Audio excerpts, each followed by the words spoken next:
his experience with the police, well, you get completely different pictures. And I think that's one of the problems that we have. So anyway, as I say, we laughed at it because it was sort of tragically absurd, if I can call it that. And one of the big things that we've got to look at that Senzo Mchunu now has to deal with, and I always have a little bit of sympathy, just a little bit, for police ministers, because they don't get to appoint the National Police Commissioner. The president does. And so that can be quite tricky. I always remember Charles Nkakula years ago having to take all of the public flack because Jackie Salibi was facing charges while staying police commissioner, and he had no power over the situation. Anyway, we'll talk a little bit more about violent crime because there's been such a big increase in it. And yesterday, while Senzo Mchunu was speaking, there was also a speech by the new Minister of Correctional Services, Peter Groenewald. He's from the Freedom Front Plus.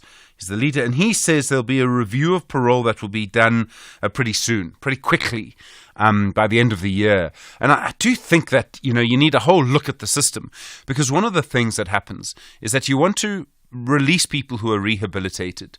People must serve their time, if you know what I mean. They must serve a punishment.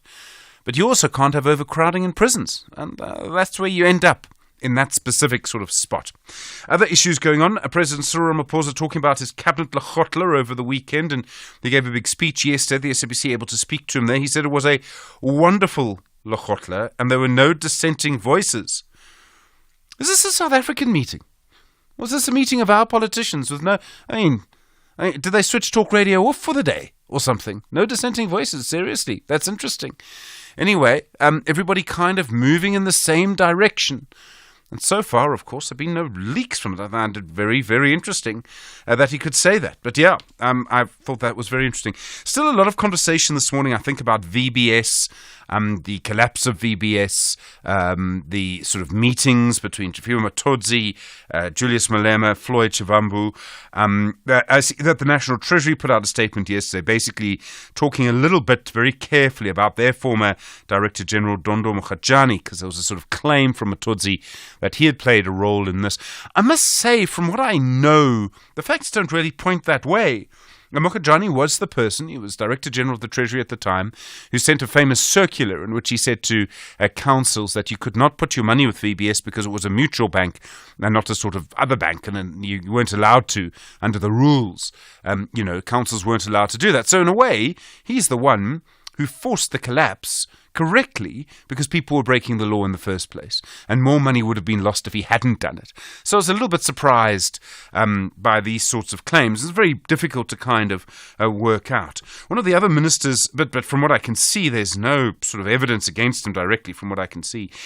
The Minister of Transport, Barbara Creasy, she's the new minister, of course, she's been talking about the roads, and she says one of the things that she doesn't understand is that the councils are returning money to the National Treasury when that money is supposed to be spent on roads, fixing potholes. Kenny Kunene. So, just sort of looking at potholes, and she says the roads are deteriorating. The money's there, it's just not being spent. And how many times have we had that problem? Had it in Nelson Mandela Bay, had it in the Eastern Cape Health Department, I think once. I mean, just astonishing that we have that problem.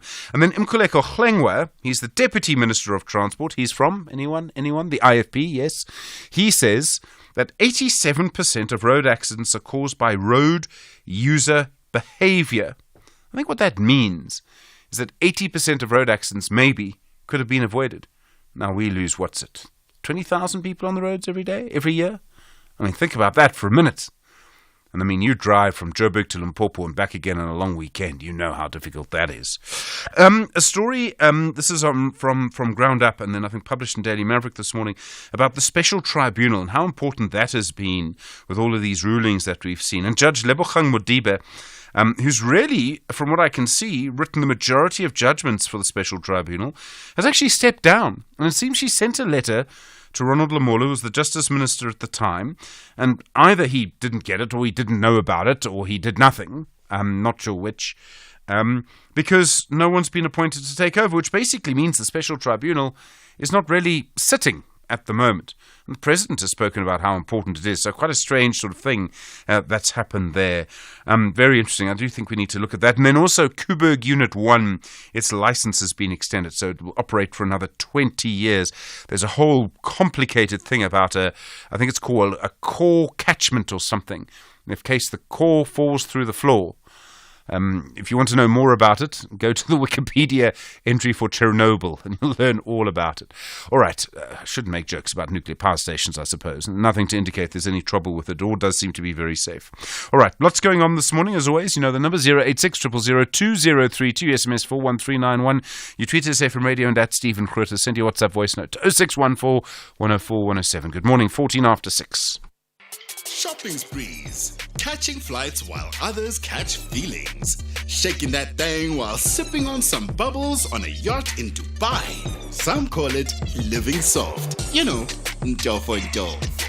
Tune into Sugar Baby Dating, a highly revealing documentary that lifts the lid of the sugar baby dating phenomenon and talks to girls who have a string of rich older men funding their lifestyles and the women that feel damaged by the whole experience. This Thursday at 10 p.m. Is it just a little frivolous fun, or is there a sinister side to sugar baby dating? Channel your inner curiosity with Sugar Baby Dating, 11 July at 10 p.m. only on S3. Open up. S3. The Daily News Diary on SAFM. And Musa, good morning. Good morning, Stephen. How are you doing? I'm well, thanks. And how are you? Yeah, Tuesday. Not as bad as Monday. Anyway, what's coming up today? Well, we are looking ahead to day 2 of the Climate Resilience Symposium, where President Cyril Ramaphosa yesterday spoke on the significance of the symposium, and this amid the various natural disasters currently affecting the country and attributing the inclement weather in the Cape to climate change. He also stressed the need for government funding for the country's energy transition, as well as noting that Eskom has maintained power supply for over 100 days, that without rolling blackouts. In KwaZulu-Natal, the Premier Tamin Tuli will lead the provincial government oversight visit to 2 areas that were gutted by fire over the weekend. Over 200 informal units were destroyed, displacing over 400 people, as well as visiting Midlands and in Boston, where 6 firefighters sadly lost their lives while battling a blaze in a plantation in the area. In the Eastern Cape, the MEC for Cooperative Governance and Traditional Affairs, Zolile Williams, will be on an oversight visit to the Nelson Mandela Bay Metro municipality to support the municipality, and this in the governance issues as well as to monitor the progress of the government intervention as in respect to the flood victims of Karega. And then thousands of security guards' pension funds are still held by security companies that they've worked for, and the Financial Sector Conduct Authority has published a list of defaulting employers in the security sector, and that reveals that over 2,000 security firms are in default on pension contributions. This happens from time to time, and people are correctly very angry when it does. I mean, it really shouldn't. True.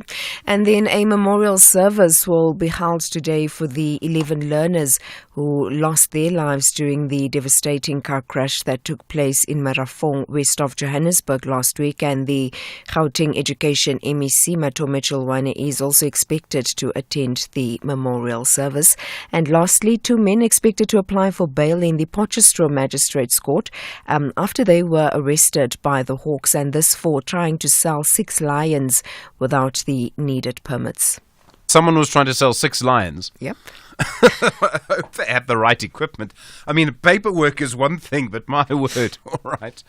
What a perfect story. And Musa, thanks very much indeed. 18 minutes after 6. Stephen Grootes on SAFM. Let's have a look at your weather around the country this morning. Tshwane fine, a low of 4, a high of 23. Johannesburg fine, 1 and 22. Vereeniging fine, -1 and 21. Bombela morning fog patches, otherwise partly cloudy, becoming fine, 9 and 23. Polokwane fine, 6 and 23. Mahakeng fine, 1 and 23. Vryburg fine, morning frost, -2 and 23. Mangaung fine, -3 and 18. Kimberley fine, morning frost, 0 and 21. Uppington fine, morning frost, 3 and 23. Cape Town, cloudy, morning rain, clearing thereafter, a light to moderate northwesterly, 11 and 14. George, cloudy to partly cloudy, a light and variable wind, 8 and 16. Gqeberha, fine, becoming cloudy by the afternoon, a light northwesterly wind, 7 and 20. East London, fine, becoming cloudy in the afternoon, a light northwesterly wind, 5 and 20. eThekwini partly cloudy at first, otherwise fine. A light northwesterly wind, 14 and 22. Richards Bay partly cloudy at first, otherwise fine. A light to moderate northerly wind, 14 and 25. And Pietermaritzburg, fine. Morning fog patches, 6 and 22. And we will buy 500 cars, and we will buy 500 more. Just to be the one who buys your car, will come to you and offer more. We buy cars, we buy cars. Da-da-dun-da-da-dun-da-da-dun-da-da-da-da. We buy cars, we buy cars. Da-da-dun-da-da-dun-da-da-dun-da-da-da-da. We Buy Cars, the easiest way to sell your car by far. The world's best cooking show is coming to S3. MasterChef South Africa Season 5. You'll meet 20 talented home cooks from around Mzansi, Noma Uphumapi, and no matter your favorite dish. See if the chefs can handle the heat in the kitchen in a race to be crowned MasterChef South Africa. Starts Saturday 13 July at 7:30 p.m. on S3, Channel 193. MasterChef South Africa, proudly sponsored by Pick n Pay. Worldview Update, bringing you closer to international or global news. 20 minutes now after 6 the time. In Gaza, at least 90 Palestinians were reportedly killed in an Israeli strike targeting a military chief for Hamas over the weekend. Meanwhile, at least 22 people were killed in a makeshift mosque in Gaza city camp after they were attacked by Israelis. At the same time, there appears to be no progress being made towards any kind of peace agreement between Israel and Hamas, despite long-standing peace talks underway in Qatar involving Egypt, Qatar and the US. Dr. Kingsley Makobela is a former ambassador and is now a risk analyst as well. Dr. Makobela, good morning, and thank you so much for your time this morning. Good morning, Stephen. It seems, from what I can see, and it kind of, the story doesn't move, apart from the fact that more and more people are being killed, which is a kind of terrible thing to say, but Israel is continuing with attack after attack. Is there any indication at all that it's making any progress with what is its stated aim, which is to destroy Hamas? Actually, Stephen, the escalation ladder that both Hamas and Israel are climbing, it's causing concern, because on the other front, Hezbollah is confronting Israel. They've been bombarding Israel's northern town regularly. So there's no indication of any peace, and particularly this operation that was carried out at Al-Mawasi, which Netanyahu accepted that he authorized the operation after he's been given a report by Ronenbar, who's the head of Shin Bet, that there are no hostages in the area. So the only rationale that Israel used to launch this all-out assault that really took helicopters and fighter jets to bombard the area is because of the absence of possible hostages in the area. You talk about an escalation ladder. I shudder to ask where this ladder ends, because it looks so intense already, the fighting. Well, the escalation it's quite intense, particularly between Hezbollah and Israel too. You realize that last week there was an announcement by the Taliban that they are sending about 2,000 fighters to go and help in the possible assault that Israel intended to undertake in Syria. And this operation that happened at Al-Mawasi, it's not helping in de-escalating the tension, because UNRWA has seriously condemned the attack. They are saying the atrocities they've seen there are unprecedented. And this is all to try to kill two people, the head of the military wing of Hamas, Mohammed Daif, and Rafa Salman, who's been commanding the Khan Yunis brigade. So these two individuals, it's not even quite clear that they've been killed. You may have seen a report by the U.S. ambassador to Israel, Jack Lew, who said there are possibilities that the two individuals have been eliminated. This is also confirmed by the General Chief of Staff of the IDF, General Haveli, that there are possibilities that this two individual has been eliminated. In the past, Israel has made claims too that they have seriously injured Mohammed Daif.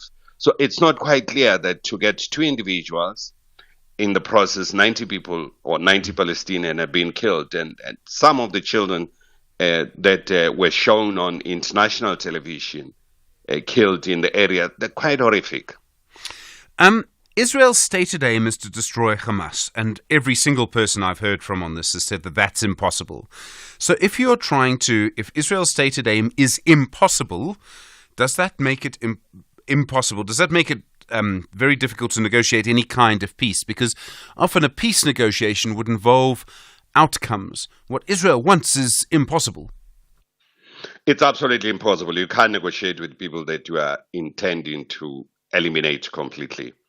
In any negotiations, there's give and take, and you don't see what is Israel going to give in return. In the past, Stephen, there's been an insinuation by Israel that all the leaders of Hamas must leave Gaza, and they have flatly refused that. You may have seen also a statement by the political leader of Hamas, Haniyeh, saying that this attack on al-Mawasi would make Hamas to intensify its fight. So they are basically declaring all-out war against each other. At the same time, Jerusalem Post reported yesterday on Monday that Israel is sending its negotiation team to Qatar to go and start the process of negotiating the release of hostages. So you see this cold and hot air that is being blown by this belligerent, and it's not going anywhere. And Netanyahu is going to the White House to address Congress next week, and he may want to take something to Congress to show that, particularly for the Biden administration, that is under serious attack in terms of its support for Israel. So you're unlikely to see a de-escalation this time around. The U.S. has been very concerned about the escalation between Syria and Israel, and the Europeans are equally concerned about that. They've sent emissaries to both Syria and Israel to try, to Lebanon, and Israel to try this de-escalation. But the escalation ladder, you can see everyone is climbing on that. So you are likely to see any de-escalation soon. Dr. Kingsley Makubela, so thank you very much indeed. Really appreciate that. A risk analyst, a former ambassador as well. You with SAFM. Coming up now to 27 minutes after 6. This is SAFM Sport with Zai Khan. Zai, good morning. Good morning. Orlando Pirates unbeaten. Woohoo! Over Sevilla, that's the Spanish La Liga outfit, 2-0. The scoreline, that was their pre-season friendly, happened at the Estadio Jesus Navas, and plenty of excitement for Orlando Pirates supporters as well. Earlier, the Plymouth Argyle manager, Wayne Rooney, saying he was satisfied with how his Chargers presented themselves against Orlando Pirates because they drew 2-2 against the Buccaneers. And that match played in Marbella, Spain. So it's 2 out of 2 for Orlando Pirates in their pre-season friendly action. In the meantime, FIFA has launched an invitation to tender in the Americas, Asia and Middle East, as well as North Africa, for the sale of media rights to the FIFA Club World Cup 2025 and the FIFA Club World Cup 2029. Taking on a fresh format from next year, the FIFA Club World Cup will be staged quadrennially, featuring 32 of the globe's best clubs. The FIFA Club World Cup will define how and when a true club world champion is crowned. Let's go to golf, where the defending Open champion Brian Harman is gearing up to defend his title at Royal Troon. Harman, who clinched his first major at Royal Liverpool last year, aims to be the first back-to-back winner since Padraig Harrington. Now, he did say despite recent putting struggles, he is confident and ready. Yeah, anytime that you become a major champion, it certainly elevates your status in the game, elevates the way that you're perceived in the game, and I've tried to take all that in stride, but at the same time understand that, the golf is the most important thing, and I've tried to improve my golf game and get it in a place to where I can maybe contend in some more majors down the road. Looking at tennis action, Rafa Nadal returned to competition for the first time since his early French Open exit, teaming up with Casper Ruud for a doubles win in Bastad, Sweden. It was Nadal's first match since the 38-year-old fell to Alexander Zverev in the opening round at Roland Garros on the 27th of May. Now he prepares for the Paris Olympics. The Spaniard and Ruud won 6-1, 6-4 in the rain-interrupted clay court match against the second seed Guido Andriozzi of Argentina and Miguel Reyes Varela of Mexico. Now, wild card entries, Nadal and Ruud, who trained at the Rafa Nadal Academy in Mallorca, looked at home on the Swedish clay, racing through the first set with 2 breaks. Here's Nadal. The Spanish team played an amazing Euro Cup since the first day till the last. We are very proud, all the country, about what they did. Have been a very happy day yesterday too, with Carlos winning Wimbledon. So it was an amazing day for the Spanish sport, and I think the sport generates passion and motivation to people, and that's good for the country without a doubt.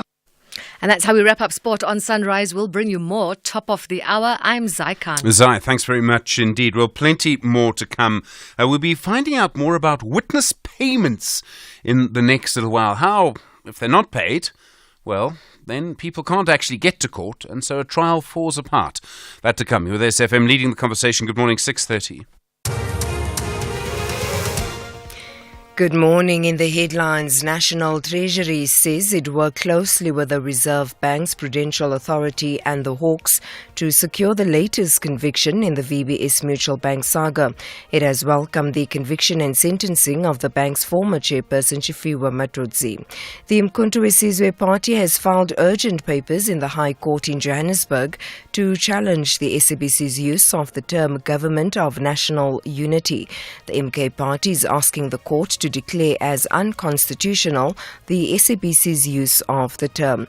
And KwaZulu-Natal's Transport and Human Settlements MEC Sibuniso Duma says his department will today begin to rebuild houses that a massive fire damaged in the Seacow Lake area in Durban at the weekend.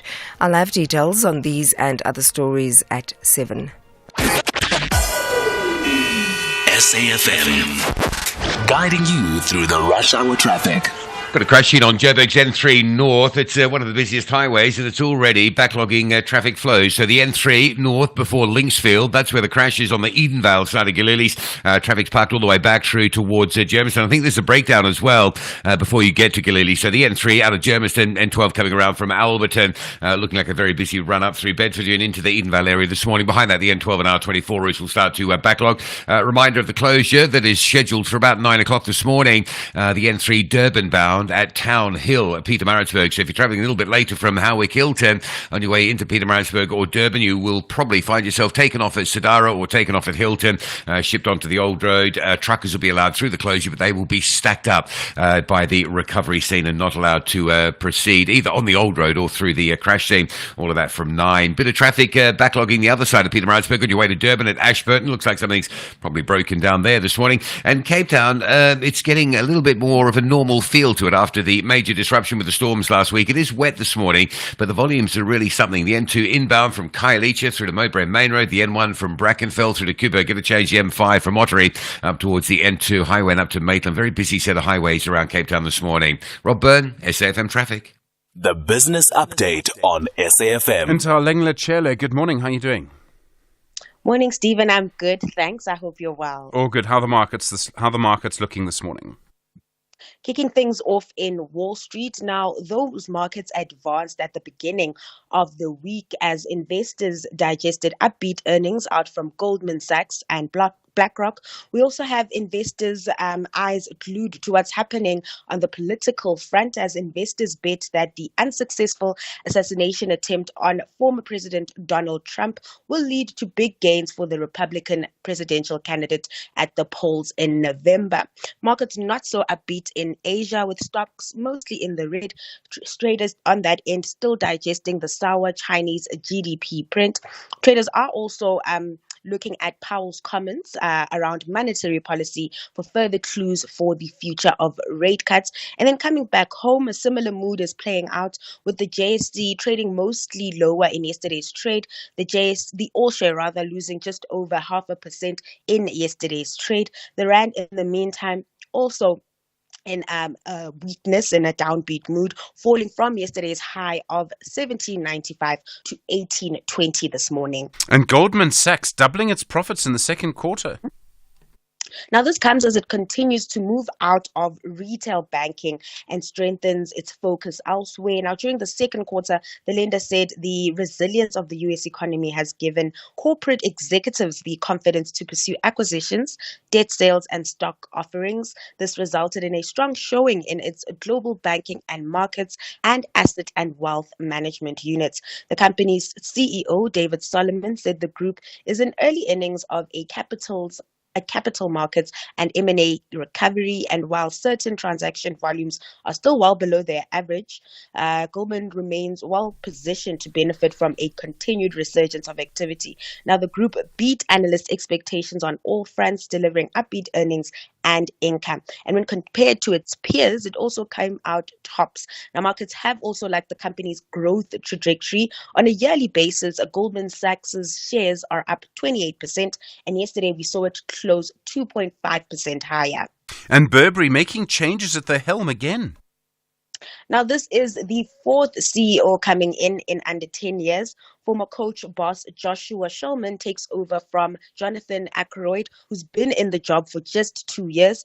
The announcement comes alongside an update. Now, the British luxury maker is warning of a downbeat performance, and it's taken the decision to scrap its dividend. Now, during the second quarter, the group expects sales to fall 21%. Burberry is also forecasting operating loss for the first half, and it says it'll miss annual profit expectations. Now, to get the business back in order, it'll be investing in growth instead of paying dividends. Burberry has had quite a tough time dealing with a slowdown in the luxury sector as consumers across the world tighten their purse strings due to the current economic environment. Intal Engler-Chellup, thanks very much indeed. Back, of course, in an hour more business news through the day here on SFM. There's sponsoring a news feature. Then there's helping your clients make the news. Search Standard Bank Business and Commercial Banking to see how far they can take your business. Africa Update on SAFM Sunrise, a continental overview of current African affairs. West Advocate Sipho Mantula, good morning to you. How are you doing this morning? Refreshing morning, LG and Jumbo Africa to the listeners. So who won the Rwandan elections? Bit of a nail-biter, hey? Stephen, we knew already that Paul Kagame will be cruising, as they've said in the Rwandan media. So far, a preliminary outcome that has come, they say Paul Kagame is nearly leading with 99%, Stephen, out of the votes that have been cast, 79% of the ballot that have been counted so far. We know that they might have to announce their presidential results earlier as expected by the 27th of July. And that's where we know that Paul Kagame is back in office, Stephen. And it seems that there is no major incident that have been reported by many observer missions that were on the ground in Kigali. Despite that, we still have a conflict in the Eastern DRC with Rwanda. One will wonder when he comes into power whether he will be managed to mediate the conflict with the Eastern DRC. And then in Mogadishu in Somalia, a big car bomb yesterday. Stephen, there was a killing of almost 5 people and 20 people injured when they were watching the Euro 2024 football tournament. And that was also next to the national key point, that is next to the presidential palace in Mogadishu.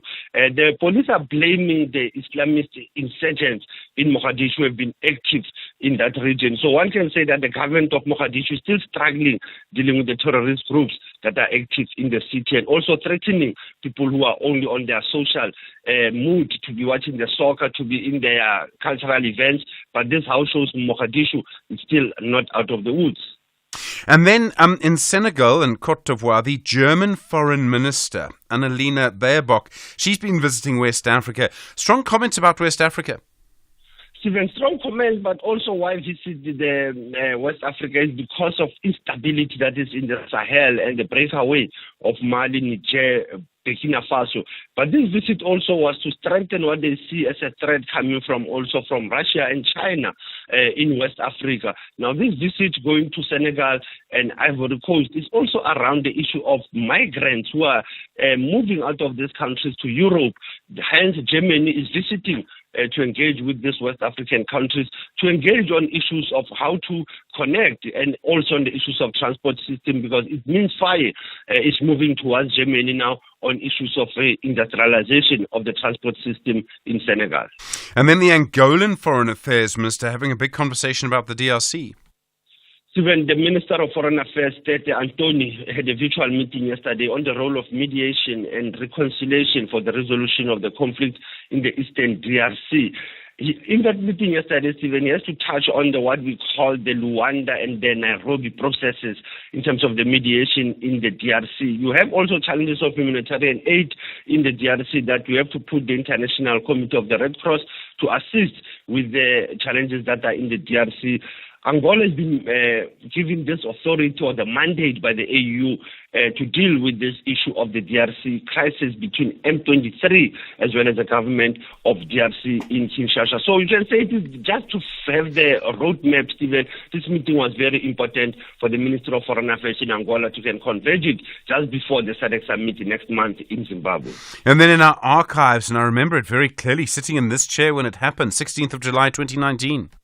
Stephen, it's 5 years ago in our archives, when you look at 30 years of our freedom democracy, that one of the members of Juluka, Johnny Clegg, died at the age of 66 at his home, diagnosed with pancreatic cancer in 2015. We cannot talk of Juluka, Stephen, without Sipho Mchunu, as they were both in this mass movement of Juluka against apartheid, using the power of music. We know very well, Stephen, he was also being awarded the Order of Ikamanga, and also the French government gave him the Knights of Arts and Letters. Asante Sana SG, let's start leading the conversation, SFM, observing the International Mandela Month. Russ Advocate Sipho Mantula, thank you very much indeed. And of course, back tomorrow, more news from our continent through the day here on SFM, 20 minutes to 7. There's listening to the news, then there's making the news. Grow your business into the next big thing with Standard Bank Business and Commercial Banking. When you choose Standard Bank Business and Commercial Banking, you get access to our business solar loans. Accessing our business solar loans means you get connected to the right supplier for your business and the most feasible tailor-made financing solution. And that financing solution means 8,760 hours of uninterrupted power for your business, sourced directly from the African sun. You see, there's going green. Then there's going green with us. Search Standard Bank Business and Commercial Banking. Standard Bank is an authorized FSP and registered credit provider. T's and C's apply. At SFM Radio and at Stephen Grootes on Twitter. 19 minutes to 7, or you know the number 086 000 2032. Obviously, lots still to talk about. The big cabinet Lekgotle yesterday, issues around what's happening in Parliament, all of the ministers' budget speeches. VBS still a big story. Barbara Creasy's comments about the roads. Let's go to the Free State. Is it Sixo? Sixo, good morning. Am I pronouncing your name properly? Fixo, F-I-X-O, Fixo. Sigzo. All right, go for it. Good morning, Steve. And, quickly, I'm sad that you'll be leaving. I hope that you could stay longer because you are someone who researches very well in Thank you. Forever. You're very kind. Yeah. Thank you. Thank you so much. My point is this, I am so excited. I'm not a fan of MK. I must be MK party. I'm not their fan. But I'm so excited that these people are brave enough to challenge Helen Zille, Helen Zille has been saying and doing things and getting away with them. And she's such a polarized person in this country, and she's so divisive, in my opinion. But it was so good for me that MK came out and said, we are prepared to challenge her for calling us dogs. I think she didn't call people dogs, though. You know what? I think we all understand English. We all know. And so just so we understand, Sixo, and I don't want to argue with you, but you're talking about the phrase where she said KwaZulu-Natal will go to the dogs. Yeah, talking about that, and the MK is challenging. Sure. That. So, I mean, my understanding of that English phrase is like if you say, for example, it's basically something is going to go badly. I don't think, from what my understanding of it, is that there's no sort of racial connotation to it. It's just that something's going to go badly if this happens. That's what it means. You could say it about anything. You could say it about the English football team has gone to the dogs. I could say it like that. Do you see what I mean? Which would basically mean that it's going to play very badly. You could say that about anything. The Springbok rugby team's going to go to the dogs because I don't like the new coach. Do you see what I mean? Yeah, I get your point, and I respect what you're saying. But so many phrases have been used by black people, and then to sell and really they will be interpreted literally. Yes. That they mean this when they mean something. I think you're right. People will feel the pain. Yeah. Yeah. But in her case, whenever she says things, it's because she understands this English better than anybody. But when other people say things idiomatically, to her now she comes and say, no, this is literal and all. That's my biggest point. I'm very excited that MK Party are willing to challenge it on whatever platform, and I'm hoping that they will crush it. No, I can. You see now, like I'm saying, crush, to everybody else, and to Helen Guilty, like crush, it means she must be killed. Yes. No. So it's very interesting. I mean, and all languages have this, don't they? I mean, it's part of our life. Sixo, thank you. Thank you very much, Steve. Thank you. On the line from the Free State. It's very interesting and very important conversation about what we say and what we actually mean. And I sometimes wonder, like if you look at the United States, what people say about each other there, and look at the results of that, And I don't think people meant it like that. But this is where we are, 16 minutes to 7.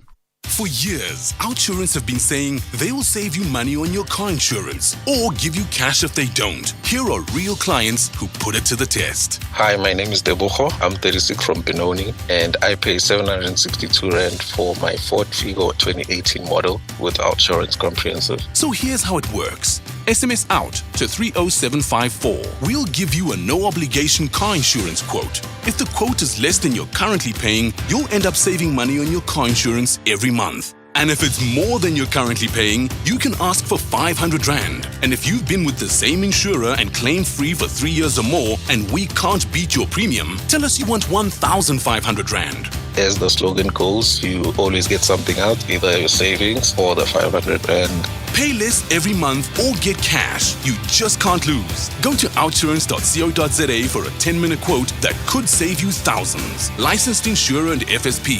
T's and C's online. S3 is bringing you the best in Indian cinema every Sunday at 2 p.m. Laugh, dance, get drawn into the drama, revved up with the action, and maybe, just maybe, shed a little tear. Catch Gagi on the 7th of July, Selfie on the 14th, Prince on the 21st, and Laila Majnu on the 28th. It's Indian cinema like you've never seen it before. Channel your best entertainment with Indian cinema only on S3. Open up. S3. Big stories of the day. #SAFM Sunrise. 14 minutes to 7. Good morning. It's emerged that a group of people who had been formally accused of theft were able to walk out of the Brits Magistrates Court on Friday because the Justice Department did not pay what are called witness fees, which are supposed to, I presume, ensure that a witness is able to come to court to testify. The Justice Department said it had a payment glitch which led to this problem. The men who are accused of these crimes can still be prosecuted if the state re-enrolls the case. Dr. Llewellyn Curlewis is at the Department of Procedural Law at the University of Pretoria. Dr. Curlewis, good morning. Thanks for your time.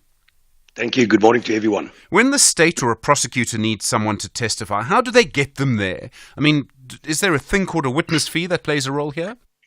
Yes, obviously there's a process, and the procedure is very prescriptive in this regard. First of all, there will be a subpoena issued to get the witness to come and testify, and the problem is you don't have a choice. It's obligatory. Otherwise, you are in contempt of court if you do not adhere to the subpoena. Now, once you get there and you've testified, then surely for your expenses you must be reimbursed and paid for. And we call that witness fees and the related expenses associated with it. But if the government and vis-a-vis the state in this instance do not have the funds to repay you, people will be hesitant to adhere to a subpoena. Let's just use a simple example to illustrate. We've got indigenous people. There was an incident in somewhere in a far off town. They have to come to the court. The nearest court is maybe in a big town 100 kilometers away. They must get there. And surely they're entitled to be reimbursed, but obviously it's a conundrum and a problem because sometimes they don't even have the necessary funds to get there in the first instance, never mind to wait and receive a ridiculous fee for the day that they spend there at court. This is your ordinary run-of-the-mill situation. What about experts, people, professional people that stay at court and have to wait there hours on end without getting proper compensation for their work and their time? It's a bad situation altogether. I presume it. Okay, so it would depend. For example, if I saw a crime and it happened around the corner from my house, and it's in that magisterial district, the witness fee would be just enough to get me from my house to the court. But if I was in Cape Town and I saw the crime happen in Cape Town, and now I need to fly to Cape Town, I presume that the witness fee would be different. Yes, no, of course. The rule of thumb is the shortest route to wherever the courtroom is from your house. That is what the government is willing to pay as witness fees. In some instances, obviously there are distinctions. I mean, if you travel by means of a motorcycle, you get, for example, 92 cents a kilometer in insolvency inquiries, 1.30 per kilometer if you travel by motor vehicle, and so on and so forth. I mean, these fees are determined from time to time by the Minister of Justice and is then published in the Government Gazette. And they do allow from time to time also maybe, for example, an airplane ticket, but those are the exceptions to the rule. And then you have to motivate it in advance, and you must have very good reasons why you did not take other forms of public transport, for example, because that's cheaper ultimately to the state. And they only bargain on people claiming the shortest, cheapest route and expenses.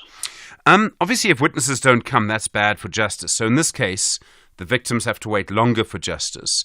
It's bad for the victims of crime. I presume it can also be bad for people who are accused of crime too. They want to have their names cleared or whatever. Yes, absolutely. In the example that you used in the Brits Magistrates Court, I mean, in that instance, the possibility of the people being recharged is up the table because they haven't pleaded yet. And therefore it can be re-enrolled, so to speak. But the problem is if let's say, for example, in the very same scenario, the court allowed them to plea on the first occasion or during the course of events. And now all of a sudden the state is not ready to proceed because their witnesses are not at court. In that instance, if the court denies a further postponement for the state, they cannot merely withdraw and later recharge. It's a once-off situation. Then they will get acquitted on merits and they can never be recharged again. So that is an example of justice delayed is justice denied, and in this instance, the perpetrators walks out scot-free without any compensation to the victims and clarity and finality for the victims. And I'm talking about a theft matter here. What if it's a more serious charge? We are talking about rape cases, murder cases, robbery, etc., on a daily basis in our magistrates' court. No, it can seriously undermine the interests of justice. And does it matter how rich you are as a witness? I mean, is it for everybody, whether you're indigent or poor or whether you're rich? Yeah, there's absolutely no distinction between rich and poor. What's good for the goose is good for the gander. Everybody is treated equally as far as witness fees are concerned. But like I say, I think in the first, there are two major issues here. One, the compensation that is determined in the Government Gazette do not take into account the reality of today's expenses. I mean, petrol, etc., traveling expenses. I mean, it's outdated. It must be re-looked at. And I would say on a monthly or 2 monthly basis, never mind biannual or every 2-3 years. That's the first problem. And the second problem is obviously the fact that the state claims they do not have the funds available currently. Nobody's going to wait 6 months or a year to reclaim their witness fees. I mean, that's ridiculous. It must be immediately available and payable. Otherwise, we'll have a situation that people are just going to merely ignore subpoenas and the court process. And that in itself got other repercussions, as we've already explained. Dr. Llewellyn Lewis, thank you. In the Department of Procedural Law at the University of Pretoria. 7 minutes to 7. SAFM, guiding you through the rush hour traffic. Bit of traffic backlogging southern side of Joburg, the N1 north at Crossmere as you come up through the plaza into the roadworks towards Engine. That's very slow. That's just a route that seems to be getting busier by the day as the roadworks bite on that northbound side. The N12 in from Protea Glen towards Eldorado Park on your way to Joburg. Big queuing traffic through towards that Golden Highway exit at Eldorado. And then the Golden Highway itself through Nansfield coming up from Lenasia is quite slow. N3 north into Sprayview, some queuing pressure there. N12 and R24 is in from the Ekurhuleni side, all jammed up to a very busy N3 moving north through Giluli's interchange. An earlier crash near Linksfield Road has been cleared. Durban's M7 into Pinetown, that's slow again this morning. We've seen that just become an issue just recently as you line up to get up towards sort of St John's Avenue Bridge territory. Breakdown at Ashburton, that's why it's a heavy queue leaving Pietermaritzburg. Backlogs are almost sort of halfway back towards Market Road. So Pietermaritzburg down to Ashburton, very slow going. Cape Town, highways are busy. Make sure you've got plenty of time to get through. It is a sort of almost back to normal situation this morning after last week's sort of disruption because of the storm. The highways are incredibly busy. N1 from Brackenfell all the way through to Kuiper. Get a change the N2 from the airport through to Hospital Bend. Even the M5 backlogging from sort of Ottery territory all the way through to Maitland and looking pretty busy as well. Rob Byrne, SAFM Traffic.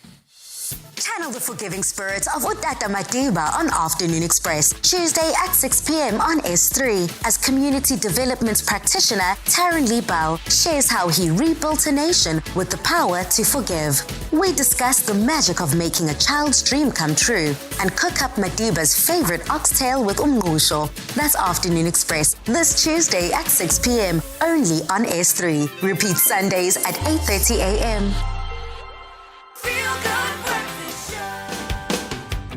Do you have fresh musical talent lighting up your timeline or making waves in your community? Well, we want to see them shine, so send their details to our WhatsApp line on 063-408-8863 and they could perform live on Expresso. Discover the hottest new artists and be part of the excitement. Catch Expresso weekdays from 6 to 9 a.m. only on S3 and be part of the magic.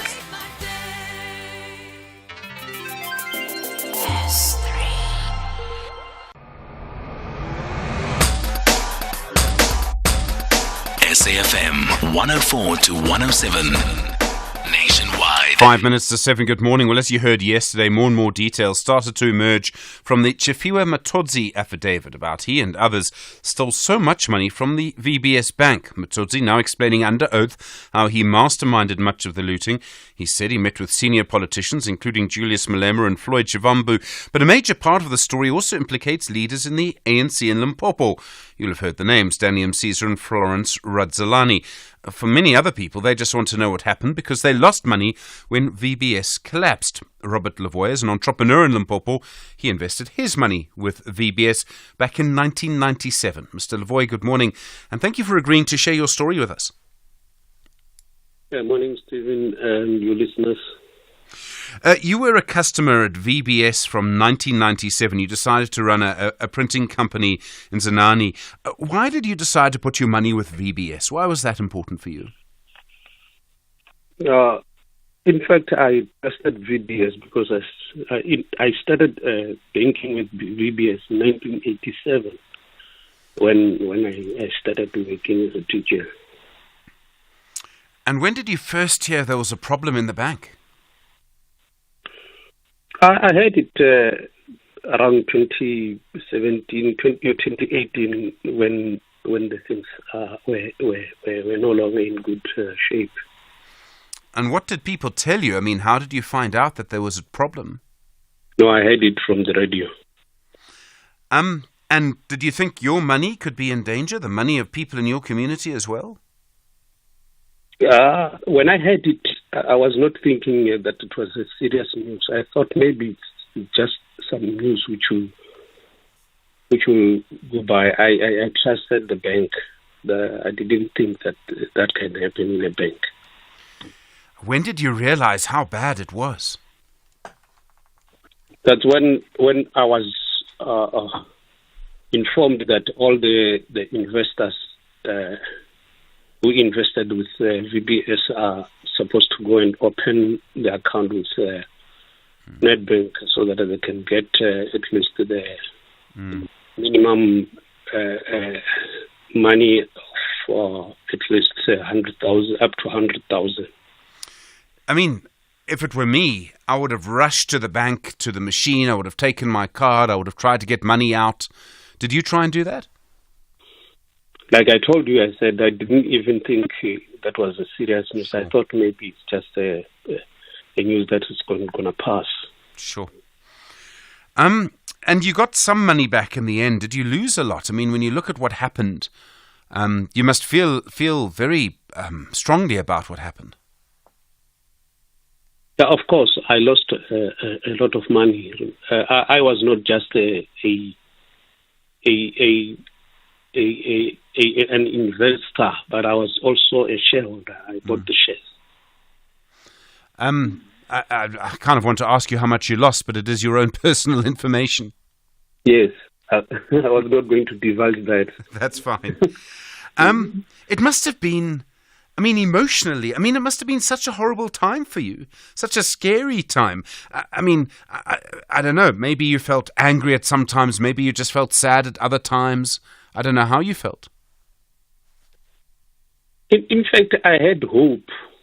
And I still remember we regrouped and had a meeting because you remember that the board had to collapse as soon as the news came. They were removed, all of them. And so I was not in the board.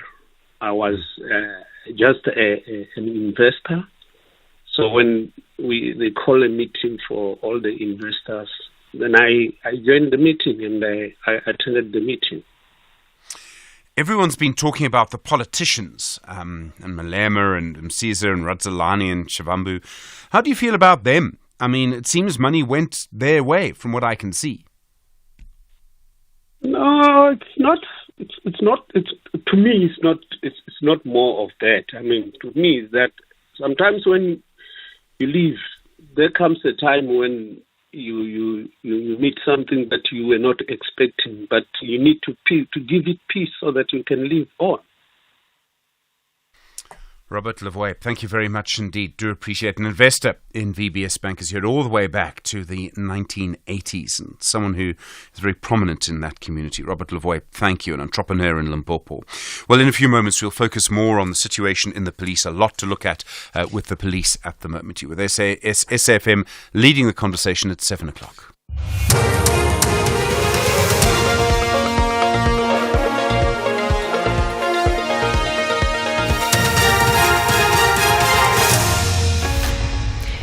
In our top stories, National Treasury welcomes VBS Bank chairperson's conviction and a new acting manager for Free State Municipality. Good morning.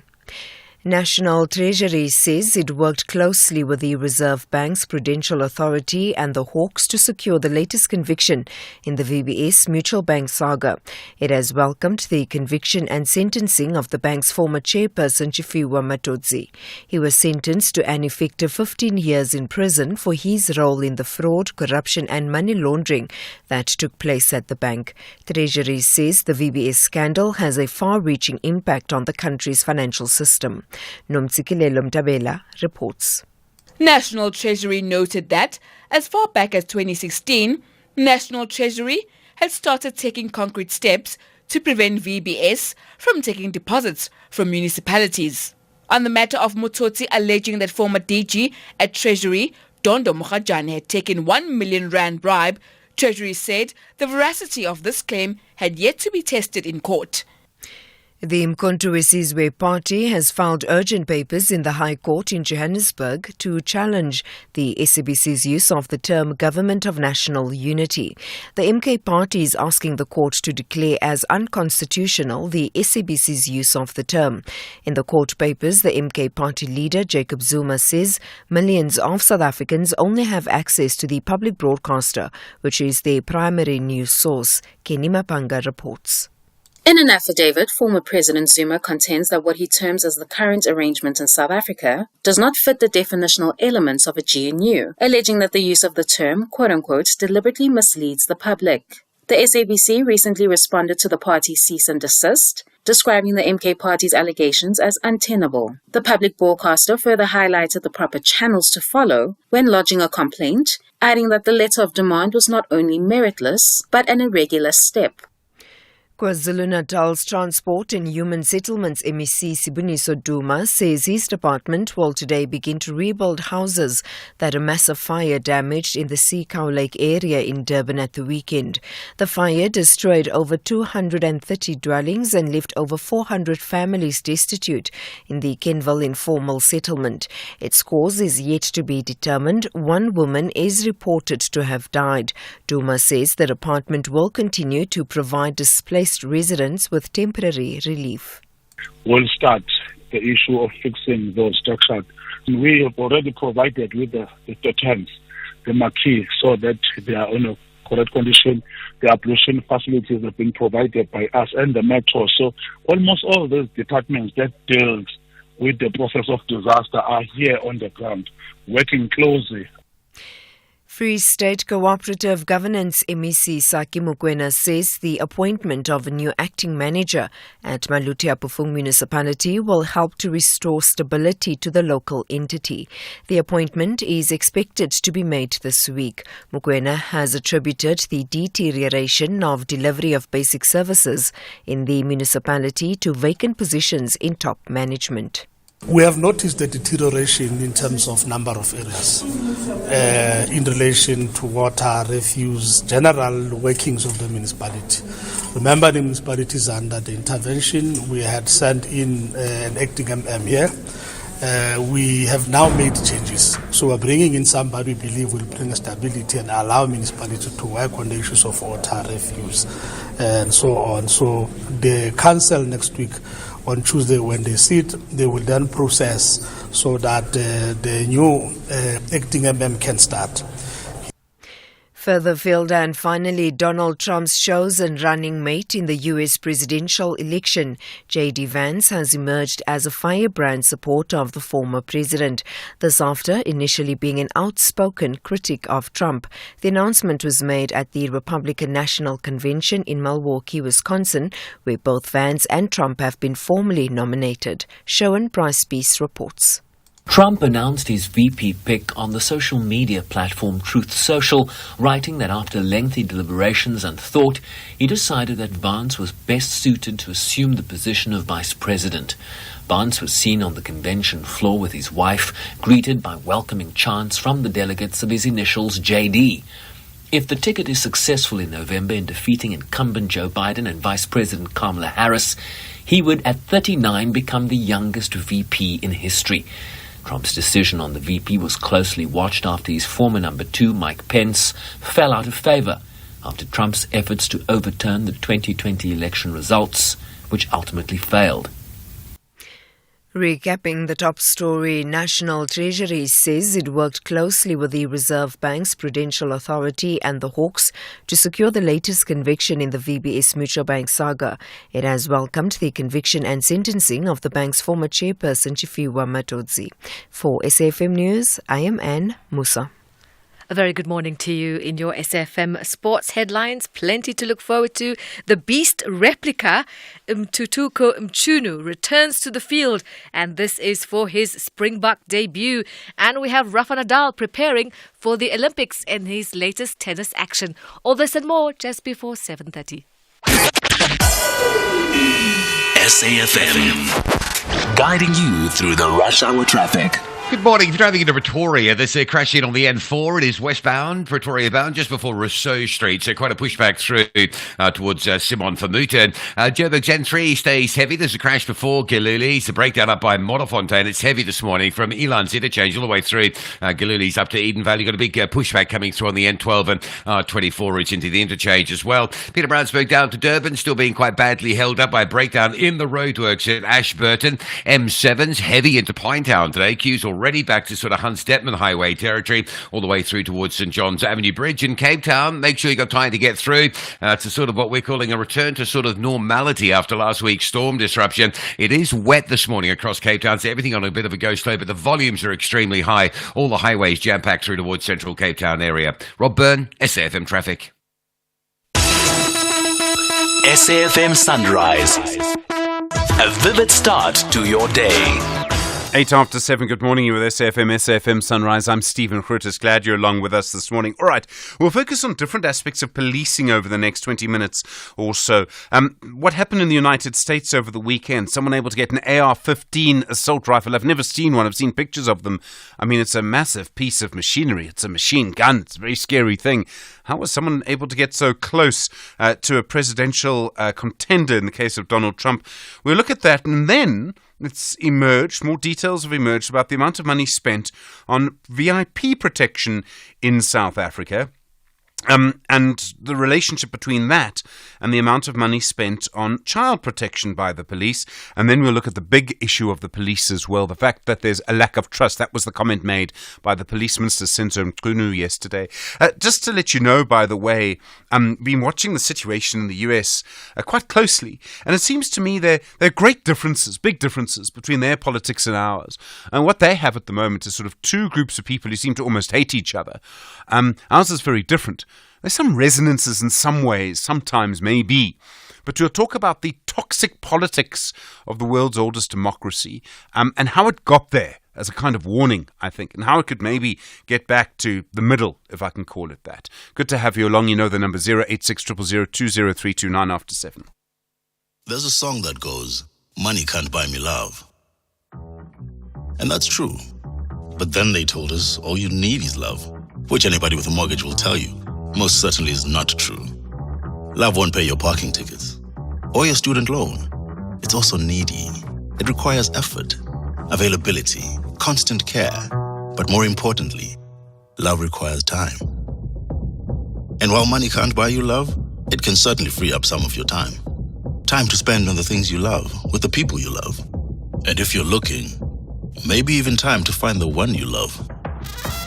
That's why, after 50 years of investing, we've learned that time is the greatest gift of all.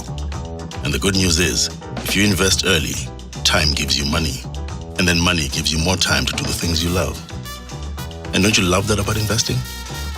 Ellen Gray, long-term investing. Ellen Gray is an authorized FSP.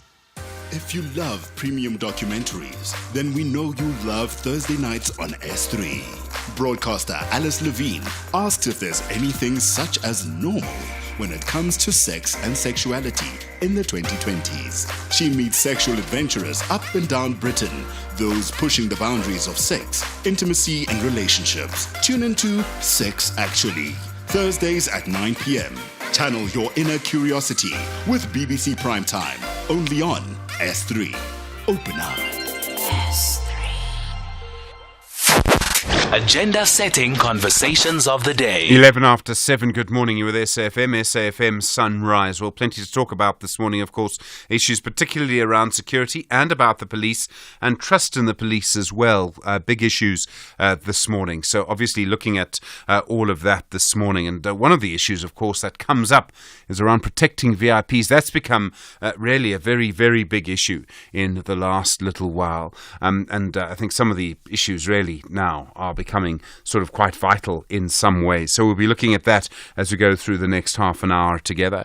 And in fact, it's now emerged that the SA Police Service is spending more money on protecting VIPs with a VIP protection unit than it is on helping women and children who are the victims of crime. So budget documents from the SAPS now reveal the police are spending 2 billion rand on the VIP protection unit and just under 1.5 billion rand on the family violence and child protection unit. Lisa Vettens, a research associate at the Southern Centre for Inequality Studies and a research consultant at the University of Johannesburg. Lisa, good morning. Good morning, Stephen. Good morning to your listeners. Our government has a stated aim to try and reduce gender-based violence, to help women and children. And yet, from what I can see, they're spending more money on protecting VIPs than on protecting women and children. Yes, this has been a very long-standing complaint. I think the point about budgets is that they establish very clearly what are government's real priorities. There's what they say, they are their rhetorical claims, and then there's what they do. And that you can measure with what they spend. And I think it's been a criticism now for at least 2 to 3 decades that we're very good on the rhetoric, very poor on actually allocating the resources to make these grand visions realities. And in that way, I think it gives the sense that actually this is little more than lip service to the problem. I mean, there have been big summits, big promises, becomes a big political issue. And it's just me. I've always been slightly surprised the VIP protection unit has never become a bigger political issue than it is. It is a surprise because, I think as you're suggesting, it is very clearly giving some kind of a comment or an evaluation of what's important and what's not. And I think, as many people complain, it suggests that VIP, our politicians, are far more important than the vast majority of people and deserve better than the vast majority of people who are there ostensibly supposed to serve. I mean, I think one of the ways in which this translates is in relation to domestic violence. The specialized units do very little domestic violence on the basis that they have to prioritize matters like child protection and sexual violence. Obviously, those are important, but the consequence of this is to say that domestic violence is less important, and because we have to conserve our resources, we're going to just leave that to be dealt with whoever is at the station. And that's where I think you get some of the worst treatment of women happening. Money matters when it comes to policing, right? I'm presuming that victims feel the impact of this. Yes, they do. It can mean the difference between getting somebody who has had specialized training, who knows the law in the area, who knows the law very well, who also has had some kind of skills in terms of how you speak to people in a way that is trauma-informed and that is sensitive, between somebody who is burnt out, is carrying far too many dockets, is irritated and impatient, thinks you're just going to withdraw the case and waste their time, and therefore puts little effort into it. That's the difference it means, and compounds the sense of victimization and injustice. Lisa Vetten, thank you very much indeed. Research Associate at the Southern Centre for Inequality Studies and Research Consultant at the University of Johannesburg's Faculty of Humanities. You're with SFM, 14 minutes after 7. Well, in the US, there's now a huge investigation into how a person was able to get an AR-15 assault rifle into an area where they were able to shoot at the US presidential contender Donald Trump, obviously considered a VIP. Trump was hit in the ear while speaking at a rally at the weekend. US Secret Service agents then shot Thomas Crooks dead after he had allegedly fired the shots at Trump. Rory Steyn is a former VIP guard, one of the people who were part of the detail that protected then-President Nelson Mandela. Rory, good morning, and thank you for your time. When you have a big mass event and a person with the sort of profile of Trump is due to speak at that event, how do you make that space safe? What kind of procedure is followed? Morning, Stephen. Morning to everybody listening this fine morning. Your question is, how do you make an area where a president appears safe? Well, I can tell you, and it has some personal experience with working with the U.S. Secret Service, going back into the early 90s, that a very, very thorough planning is done. And I mean, these guys are so thorough that when you are supporting them when they're not in their own country, it becomes almost a pain in the butt. They go through everything over and over and over. They've got alternative routes. They have agents dedicated to each site. And an outdoor site is particularly challenging, as this one was, where we saw this shooting of Trump. So one of the things that you do, and it's a basic principle, is you dominate the high ground. So your snipers, your counter-sniper positions, think like snipers, and they would get into any position where you could potentially shoot at a target from. So, with that said, it is extremely difficult, Stephen, to judge off a 1 minute clip on a smartphone screen what went wrong, where the operation failed. But I think in this case it can obviously be said that there was a problem somewhere. I'm not sure it would have been in the planning because it is extremely thorough. These men are professional. The U.S. Secret Service is an extremely competent agency. But getting a weapon of that size and that caliber into an area and then having the ability to actually squeeze off 5 rounds is almost incomprehensible. When you look at that clip that was doing the rounds, I think it was a BBC journalist who interviewed that witness. That guy seemed to be very credible. The one who said, but we watched this man climb onto the roof with the rifle. We pointed it out to law enforcement. So I don't want to be the guy that sits like an armchair quarterback and judges this. I'm fully of the belief that what we need to do is we need to wait for this investigation, and it will be an in-depth one. It will be a thorough one to unfold. because you and I can't sit thousands of miles away in Joburg and decide that that roof was not protected or it was left open. We need somebody that has the knowledge to get inside there, find out what the gaps were, find out where it failed, and was it indeed left unprotected, and then we'll know the facts. So I don't want to be the one that judges it. I mean, we have the opening of Parliament this week, and in my experience of the opening of Parliament and events like that, we have the President and the Chief Justice and all of the MPs and everyone in one place. You see the snipers on the roof, and they're pretty obvious. I mean, they're not hiding; they're lying on a roof. If someone does open fire, is it always the first response to shoot that person? I mean, it does seem normal. It doesn't seem to make sense. Yeah, again, it's so difficult to generalize and to make a bland statement. I mean, obviously, the easiest way to neutralize a man with a firearm is to shoot yourself, because the measures that you apply against an attacker have got to be justified by the attacker's means. So, in other words, you can't shoot somebody who has nothing in his hands, an unarmed person, but it's very justifiable to shoot a gunman, and neutralize that weapon that way. But it's impossible to say, in all cases, shoot first. I mean, there could be other ways. You could, if you're close enough, you could tackle the guy. And the point that I was making earlier is that, when we worked with Madiba in the 90s, our mantra was we always watched the hands when we were in the crowds outdoors, and we always dominated the 5 meters around the president. That was our radius in which we operated. Of course, we watched body language and other things, because normally when people were around Madiba, they were happy, and there was a lot of jubilation. And if somebody was all stiff like a board and wasn't participating in that, we asked why. But generally, if someone were to come against him as an attacker, they would have something in their hands, a firearm, a knife, an improvised weapon, whatever. Then that radius went a lot wider with the advent of the suicide bomber. So once somebody was prepared to strap on a suicide vest filled with explosives, that circle probably went to 25 or 30 meters, meaning that you then had to deploy a whole bunch of additional resources, electronic surveillance and others, within that radius. And then it went even larger when drones became a thing. Now, in the beginning, when drones appeared and you could literally fly a payload of explosive above your target's head and detonate it, we did not know how to deal with that, short of shooting the thing out of the sky with a shotgun. Now there are all kinds of electronic ways that you can intercept that signal and you can make it land.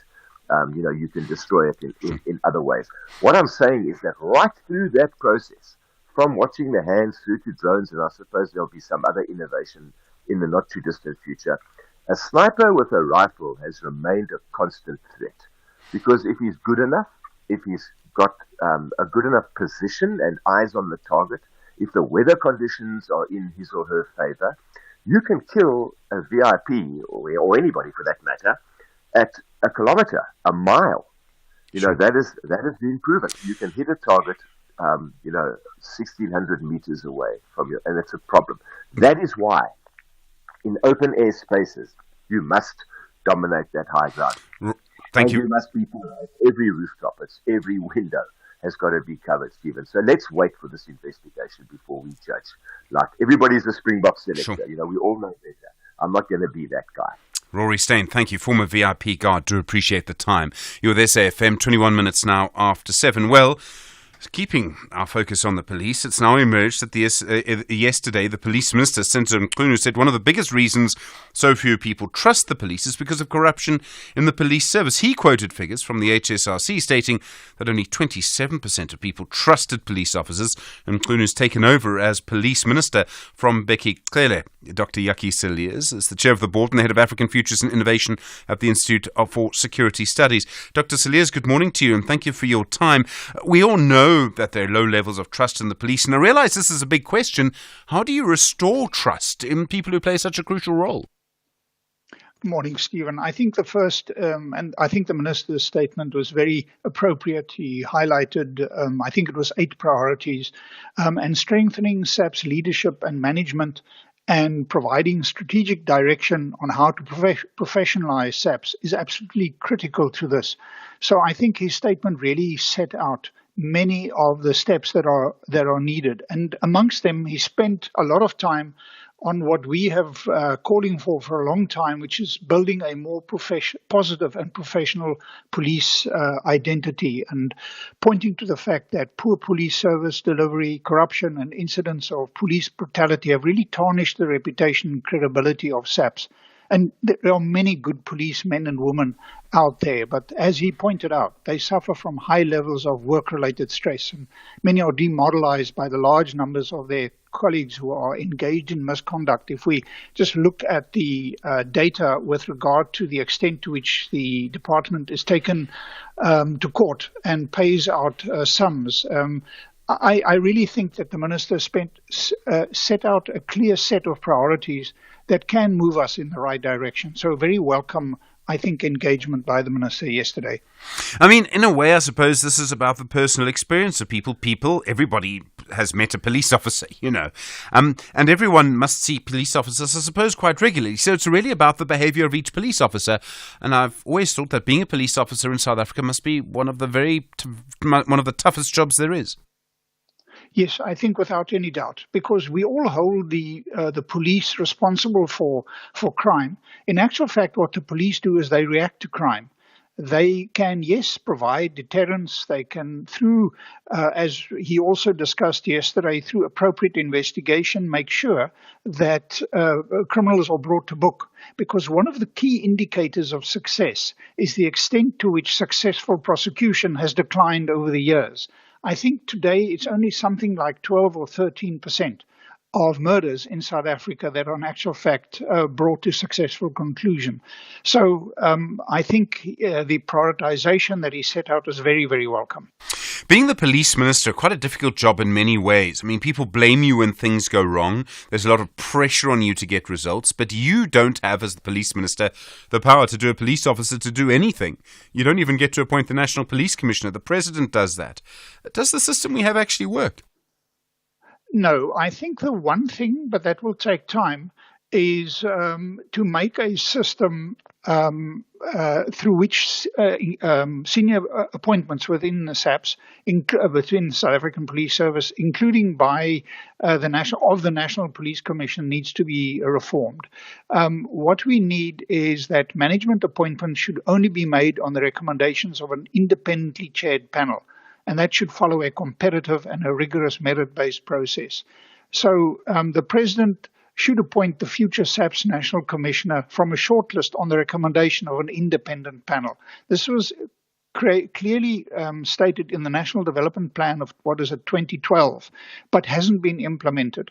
So it's really time to take those recommendations forward so that you can really professionalize the top leadership and the management of SAPS.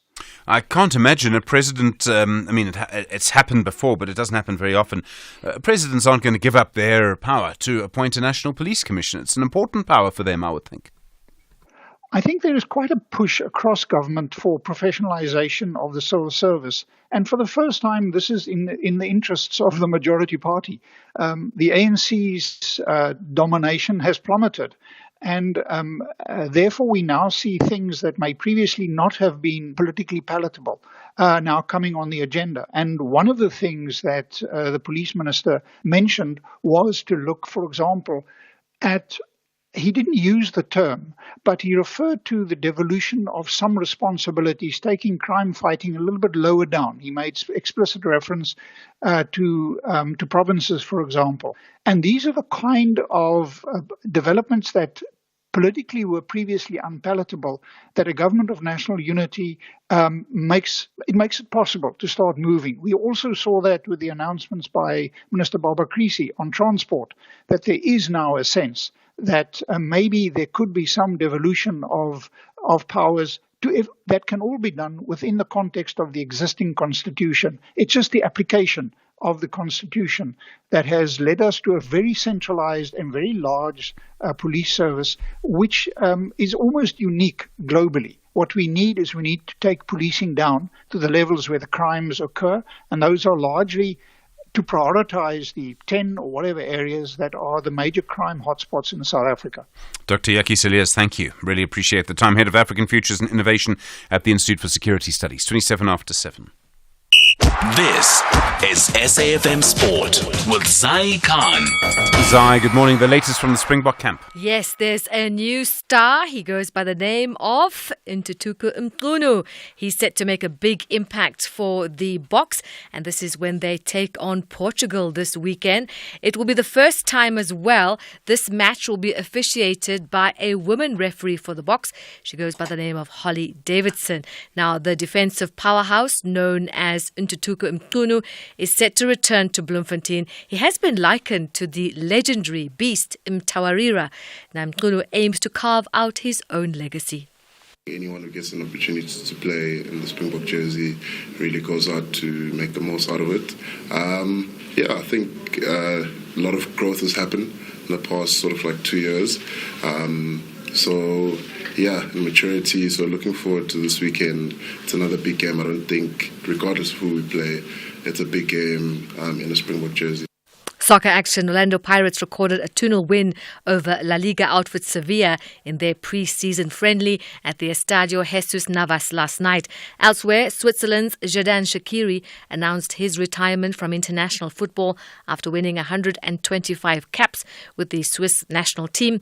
Midfielder Shaqiri, who now plays with the Chicago Fire in the United States, is Switzerland's second most cap player, after teammate Granit Xhaka is on 130 caps. Tennis action. Rafa Nadal returned to competition for the first time since his early French Open exit. He teamed up with Casper Ruud for a doubles win in Bastad, Sweden. Nadal and Ruud went on to win 6-1, 6-4 in the rain-interrupted clay court match against the second seed Guido Andriozzi of Argentina and Miguel Reyes-Villela of Mexico.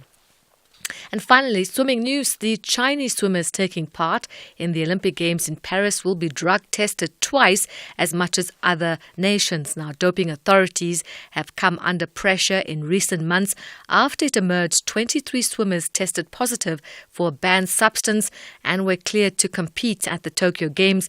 The governing body, World Athletics, in a review of the decision to clear the 23 swimmers, said trust in the anti-doping system had been weakened by the handling of the situation. More sport on Sunrise, top of the hour. I'm Zai Khan. Zai, thanks very much indeed. Plenty more to come in the next half hour. Just gone 7:30. Good morning. In the headlines, Minister, the President Sikombutso Ntshabeni says organised crime is one of the major threats the State Security Agency is dealing with. She was presenting the agency's budget during a mini-plenary in Parliament yesterday. National Treasury says the VBS Mutual Bank scandal has a far-reaching impact on the country's financial system. It says it worked closely with the Reserve Bank's Prudential Authority and the Hawks to secure the latest conviction in the scandal. And despite the Umkhonto weSizwe party's notice of withdrawal, the Electoral Court has set down the MK party's bid to nullify the 2024 May polls for a virtual hearing later this month. I'll have details on these and other stories at 8. SAFM, guiding you through the rush hour traffic. Good morning. Reasonably busy on the M1 through Midrand today. It's a breakdown near Olifantsfontein, so that's keeping volumes and volumes up and speeds down from Brockfontein all the way down through to New Road before you're out of that. And then there's a crash down at Buccleuch, causing a sort of secondary pushback from Allendale Road. Broken down vehicle on the R21 south opposite the airport before the R24 split. Very heavy queues. The R21 stuck in a bind right back as far as Atlas Road this morning. Plenty of pressure in from the south. You've got some big queues on the N1 north at Crossmere, and then the N1 into Diepkloof for a connection to Uncle Charlie's is super heavy as well. And in the middle of all that, coming that way on the N12 from Protea Glen up towards the Golden Highway and the N12 Joburg bound, that's really heavy as well. Pietermaritzburg to Durban still being held by breakdown at Ashburton. Traffic queuing back to Market Road. M7 into Pinetown. One of those really busy mornings that come along every now and then. You're going to sit from North Dean, North Park area on the M7 all the way through to St John's Avenue Bridge territory. And Cape Town, everything on a go slow. There's some wet weather conditions again this morning.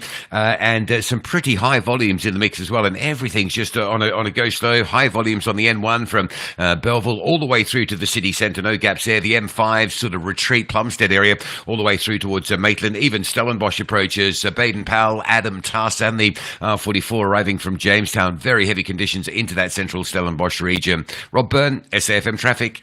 The business update on SAFM. Ntalengle, good morning again. How are the markets this morning? Kicking things off in Asia, markets mostly in red territory. It seems like the upbeat momentum we've been seeing in the US has failed to filter through into Asia. With that, we're seeing the Asia Dow losing 0.5%, while China's Shanghai index is down 0.34%. In Wall Street, futures remaining steady, with investors weighing the market implications of the attack on Donald Trump over the weekend and looking ahead to a rush of earnings this week. The likes of Netflix, ASML, and Johnson & Johnson will be out with results. Back at home, sentiment quite sour, with traders assessing international market moves ahead of the local consumer prices index and a rates decision from the SARB later this week. We saw the all share closing just over 0.5% lower in yesterday's trade. Moving over to the currency scene, the rand trading weaker, edging closer to the 18.30 mark to the dollar. It's currently sitting at 18.22 to the greenback. And then the Transport Minister, Barbara Creasy, she's looking at more private sector involvement in rail. That's right, Stephen. Now, the minister wants to extend private sector participation in South Africa's rail network and plans to establish a dedicated unit in the department to pursue this goal. In her budget vote speech in a mini plenary of the National Assembly, Creasy revealed plans to create a private sector participation unit. This unit would have the necessary skills and expertise in the design, negotiation, and contracting of projects to seek private sector involvement.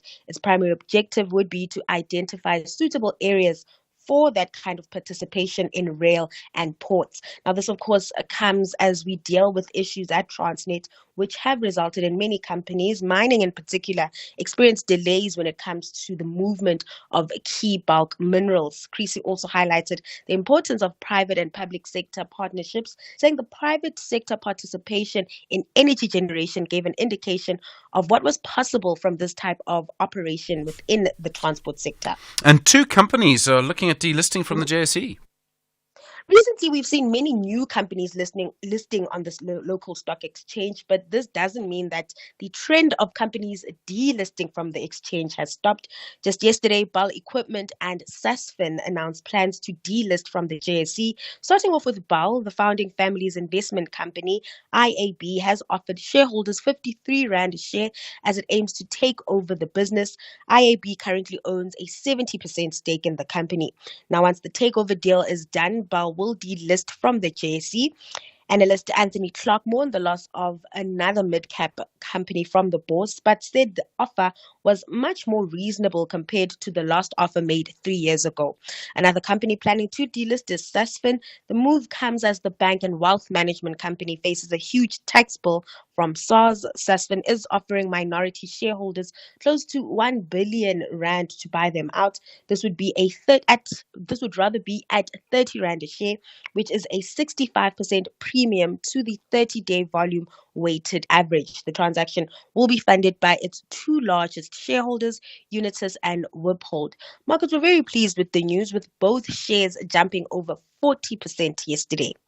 Ntalengle, thanks very much indeed. Back, of course, tomorrow. More business news through the day here on SAFM. Call us on 086 000 2032. 24 minutes now to 8 the time. Well, good to hear from you this morning. Owen on the line from Vendor on VBS, and still so many calls and conversations around what happened there. Owen, hi, good morning. Morning, Stephen. How are you? Yeah, I'm well. Go for it. Mine is to just ask you to inquire with people who are in charge of the VBS as to, are they doing anything to the people who have pleaded guilty in order for them to pay the money, so that those who have suffered the damage of the collapse of the VBS can recoup some of the lost money. So you mean the people who've gone to jail? So there's Philip Truter, there's Tafiwa Matodzi, all of them. Are there anything that is being done in order to trace the money from them? Like attaching their properties and so on. Yeah. So that at least some of the money can be recovered. My sense, from what I read over the weekend, my sense is that, Matodzi, I think, has lost everything. I think he's living in a back room of a property owned by his ex-wife, you know. But that can't be correct. Because if you're talking about somebody who has stolen about 300 million. Yeah, how do you spend it so quickly? He's living how come he lost such amount of money in such a short period of time? That we have to go for another investigator and investigate where those money went. Yeah. No, Owen, I think cover those kinds and reimburse some of those people who have suffered damage. I'm not defending them. Don't get me wrong, but I don't know if they have the money. But I hear you, Owen. I hear you. I think that's a very important thing. Where did the money go? Also, we all need to sort of read the affidavit again and have a look at it. Churchill and Mtata on VBS. Churchill, hi. Hey, hi, Stephen. How are you? I'm well. Go for it. I'm good, and let me say all the best with your future endeavors. Thank you, that's very kind. I'm going to miss you, Churchill. Fine, thank you, Stephen. Stephen, this is a very sad story. Yeah. People who have lost their hard-earned savings, maybe for their children. That is very sad, honestly speaking. And I listened to an interview yesterday with Advocate Mpofu. And, I remember the words of the comments that were made by Justice Maya, when she said, "Oh, poor Mr. Mpofu." Did she say that? Wow. Okay. Honestly speaking. But look, maybe we need to ask very critical questions here. Was it by coincidence that during that period, during that time, there was this crazy spending? People going to the July handicap, handicap with lots of cars, a fleet of cars. This spending. Two, was it by coincidence that all of a sudden there was money that was deposited, said to be, as they call it, donations, but not into the account of the EFF? Was it by coincidence? Yeah. We need to ask all these critical questions, Yeah. And these are the very people, the EFF, are the very people who wanted to the Reserve Bank to be nationalized. Maybe they thought they were going to win the elections. We ask all these critical questions. Was it by coincidence that suddenly there was this contract that was drawn and backdated? Was it by coincidence that there should be work that was done for VBS? And we need to ask all these questions. And I'm sorry, Advocate Mpofu is going to find it very hard, if they do hire him in any way. He's going to find it very hard to explain all these questions in court. But people have lost their monies. And I want to say to South Africans, when they look at some of the politicians in the ANC and the EFF, because it's one and the same thing, they must look at them with a critical eye. Yeah. Because they are merciless. They don't give a damn. They will steal even your last cent. Sure, Churchill. All right, Churchill, thank you. And I'm going to miss you, Churchill. Strong views there from Mtata. 19 minutes now at 8. In a moment, Marupino Ramakgopa, the Minister in the Department of Planning, Monitoring and Evaluation. Shopping sprees, catching flights while others catch feelings, shaking that thing while sipping on some bubbles on a yacht in Dubai. Some call it living soft. Njofo. Tune into Sugar Baby Dating, a highly revealing documentary that lifts the lid of the sugar baby dating phenomenon and talks to girls who have a string of rich older men funding their lifestyles and the women that feel damaged by the whole experience. This Thursday at 10 p.m. Is it just a little frivolous fun, or is there a sinister side to sugar baby dating?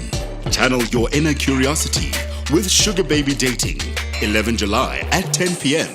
only on S3. Open up. S3. Conversations that you connect with and react to. SAFM. 18 minutes to 8 now, the time. glad you're along with us this morning. You know the number 086 000 2032. Well, while we sort of watch the Cabinet Lekgotla, we wait for the President's big opening of Parliament and his speech on Thursday evening. Various ministers giving their budget speeches of their new ministries in some cases. One of the important ministries in all of this is the Department of Planning, Monitoring and Evaluation. For the first time, this department has to plan, monitor and evaluate plan for the performance of a coalition government.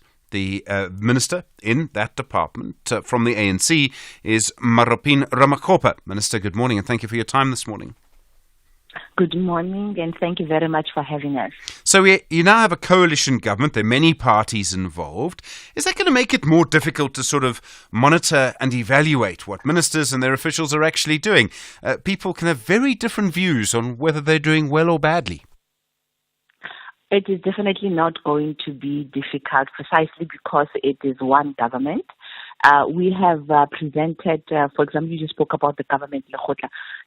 Our Department of DPME presented during the weekend a well-coordinated and plan, which we are now calling it a medium-term development plan, that now gave us a plan that the whole department, the whole government should actually be concentrating on. And we took that from obviously the NDP, but it was more informed by the statement of intent that all these parties that are part of the Government of National Unity has actually signed. But we also looked at all the manifestos of the 11 political parties that are part of this Government of National Unity. So we've got one plan now that all these parties have then now been able to embrace. Now we are going to coalesce together to make sure that we serve the people of South Africa as one government. So it is definitely not going to be difficult precisely because the plan that we have is one and it is derived from at least one thing that we know, the lodestar, which is the NDP. Okay, so just to be clear from what you say, the PAC and the Freedom Front Plus are embracing each other on land? The Freedom Front, and we've got a minimum program that we have agreed upon, and that minimum program, of course, speaks about land redistribution. Of course, the discussions were about how do you then now make sure that you maximize the land redistribution by making sure that all South Africans are covered by it. Those discussions took place and we've got an agreement on how we are going to do it. And you would actually be surprised that there were agreements in so many ways because at the end of the day, it's about saving South Africans. In fact, I laughed because Freedom Front was like saying, we are 99% happy and PAC also said we are happy. So we have one plan that all of us are committed to. Maybe you should put them together for the opening of Parliament. The whole situation that we're in right now, you say you've worked out a sort of medium-term plan. When you say medium-term, what do you mean? Until the next election, 5 years? Yes, it is for the next coming 5 years. It is a medium term, we call it development plan now, because we are now aligning to the NDP and making sure that we're not so much far away from the SDGs. So everything is about development. I believe that's how we got to have common ground as it relates to all the political parties seeing their own manifestos of what they promised and the electorate that they will do. So I realize that the president, it's up to him to sort of spell out, what he chooses to spell out in his big speech on Thursday. Is there anything radically different that hasn't been done before in this plan? The only thing that I may say, as I said, the first thing would be the issue of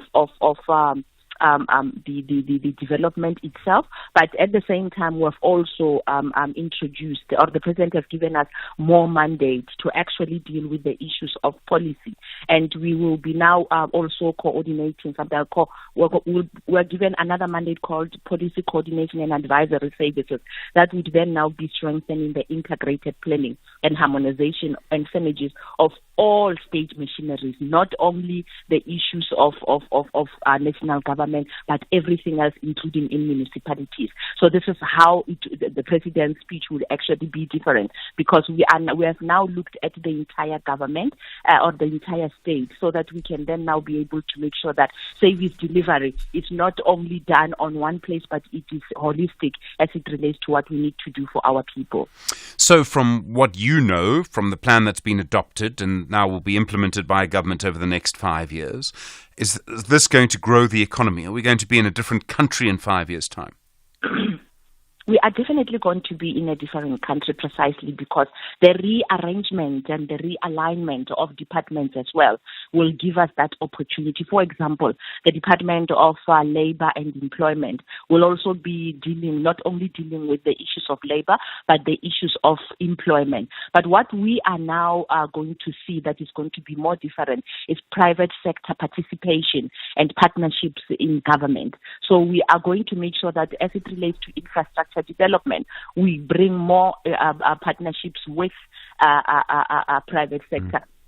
Without necessarily privatizing, but ensuring that they play a vital role, because our fiscal landscape has actually shrunk. So we need them to assist us to be able to reach our goals. I mean, okay. I mean, that sounds like a change in terms of the role for the private sector, and we saw that starting during the pandemic to an extent. You say that the Department of Labour and Employment will now focus on employment. We're supposed to do that for the last 5 years, and I didn't see much progress with Thuli Nxesi there. It didn't lead to more employment, unfortunately. In this plan that we are having, because remember that it was the first time we had it in the last term or in the sixth term. Now that we have fine-tuned it and we have really realized what needs to be done, we have now perfected it. And the program of action that we have now agreed upon will allow the department to have an APP that will speak to job creation more than just dealing with the issues of labor. So you will see a lot of difference, but we're also going to capitalize on bringing crowdfunding funding from private sector, even in this department. So this is why I'm saying that you are definitely going to see a lot more difference as it relates to economic development and job creation, including industrialization. When you said APP, do you mean an app? Do you mean something else? Is it a meaning their APP, their annual performance plan? Because we've got the whole plan. Each department will have their annual performance plan. I wondered if I needed to download it from somewhere. Okay. Not enough. Minister, I do want to ask, and I did start with the question about evaluation because I think it's important. I appreciate that planning is important, but monitoring and evaluation are also important. And to my memory, going back to when Collins Chabane was the first minister of a department that at the time involved monitoring and evaluation, I'm not aware of anyone in government who's faced any consequences for not doing what they were supposed to do. Yes, there have been reports, and some of them are very important. Some of them have been very honest. Some of them maybe haven't been. I think most of them have been. But, I mean, I don't know if this side of your department, I'm sorry to say this, you're relatively new in it, I appreciate that, but I don't know if the monitoring and evaluation side achieves anything, because from what I can see, in public at least, there are no consequences for people who don't do what they're supposed to do. I would not necessarily agree entirely, precisely because ever since we started, because we were given this opportunity for a year in the previous term, and if you can look, we then now had to organize or facilitate a process where when we believed that a certain department is not doing well, we would then now reprioritize their plans, and we would then now be able to arrange that they meet with the president and the deputy president to speak about those priorities where we believed that they are actually not doing well. And that has actually assisted us because the president has given the marching orders and read the riot orders to those departments that did not really do so well, and in particular the ministers that did not really do so well. Maybe we didn't have so much time because it only happened in a space of a few months, but we really do believe that now that we have put that system in place, we will definitely start seeing different things in the 7th administration, where we would find that when a department or a minister is not performing accordingly, and we would then now be able to put in place a document that will assist the president and the deputy president to be able to read the Riot Act and take decisions that would allow South Africa to actually move forward. So we are definitely going to see a difference in the 7th administration.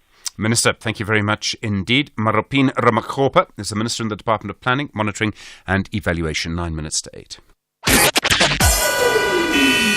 SAFM, guiding you through the rush hour traffic. Still very heavy in the south of Joburg this morning. N1 north at Crossmere into the roadworks is bad, and the N12 from Protea Glen coming up towards the Golden Highway at El Dorado Park on your way through to Joburg. Quite big backlogs there as well. R21 is heavy approaching the airport. It's a broken down vehicle near the R24 split, pushing a queue back towards Pomona Road. Crash at the bottom of the N1 Midrand at Buccleuch, so some additional delays after New Road as you line up through Allendale towards that scene. And the N14, the Krugersdorp Highway, very heavy this morning on that section between the R55 Pretoria West exit and the N1 Brockfontein interchange. Now, if you're driving from Pietermaritzburg down to Durban, a broken down vehicle at Ashburton has been cleared. There is quite a backlog of traffic, though, to move through that section, Pietermaritzburg Market Road and onto Ashburton. Don't forget the closure that should be in sometime around 9 o'clock this morning on the N3 at Town Hill. That is Durban bound. Motorists will be diverted at Sadara or Hilton. Truckers will be stacked up for the duration of that closure. It's a truck that went down the embankment yesterday, and today is recovery day, so just keep that in mind. Durban's two big highways going north stay heavily jammed. The N2 from the M7 through Westwood Mall, and the M4 from Bilo Kongela just struggling into the Brook Street closure in the CBD area. Cape Town, a wet morning with reasonably high volumes. It's sort of back to normal, if you like, after the disruption of last week, which took a lot of volume out of the mix for a few days, but this morning it's all back at once. So all your highways are busy. R300 slow through Kales River up towards the Van Riebeeck Road exit for turning in towards Belleville, and Marine Drive looking really heavy as well. Queues from Sunningdale right through to Racecourse Road by the paddocks in Milnerton. Rob Byrne, SAFM Traffic. First in the morning, SAFM Sunrise with Stephen Grootes. 7 minutes to 8 now, the time. There was an interesting comment yesterday by the former Minister of Intelligence, Lindiwe Sisulu. She was speaking at an event hosted by independent media. The group says they're trying to unmask people behind certain X or Twitter accounts. And during the conversation, Sisulu spoke about her time at the Intelligence Ministry and her dealings with the media. And she seemed to say that the agencies at the time were bugging everybody. Now, the quote has been published online by Central News ZA on X. You can go and watch it. We don't have, I think, permission to play it. It's not our content. But this is her direct quote as I wrote it down from the video clip. This is what Lindiwe Sisulu said. We were responsible for ensuring that the integrity of individuals' information is dealt with.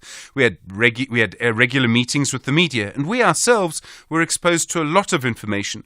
We bugged everybody, basically, but there was an essential element on everybody who worked in intelligence. What they know, they cannot repeat.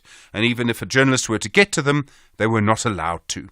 That's the end of the quote. You can watch it for yourself at Central News ZA on Twitter. William Bird is the Director of Media Monitoring Africa. William, good morning. Hi, good morning, Stephen. Thanks for having me on the program. Sure. How do you interpret what former Intelligence Minister Lindiwe Sisulu said? I mean, the sort of quote would be, we were bugging everybody.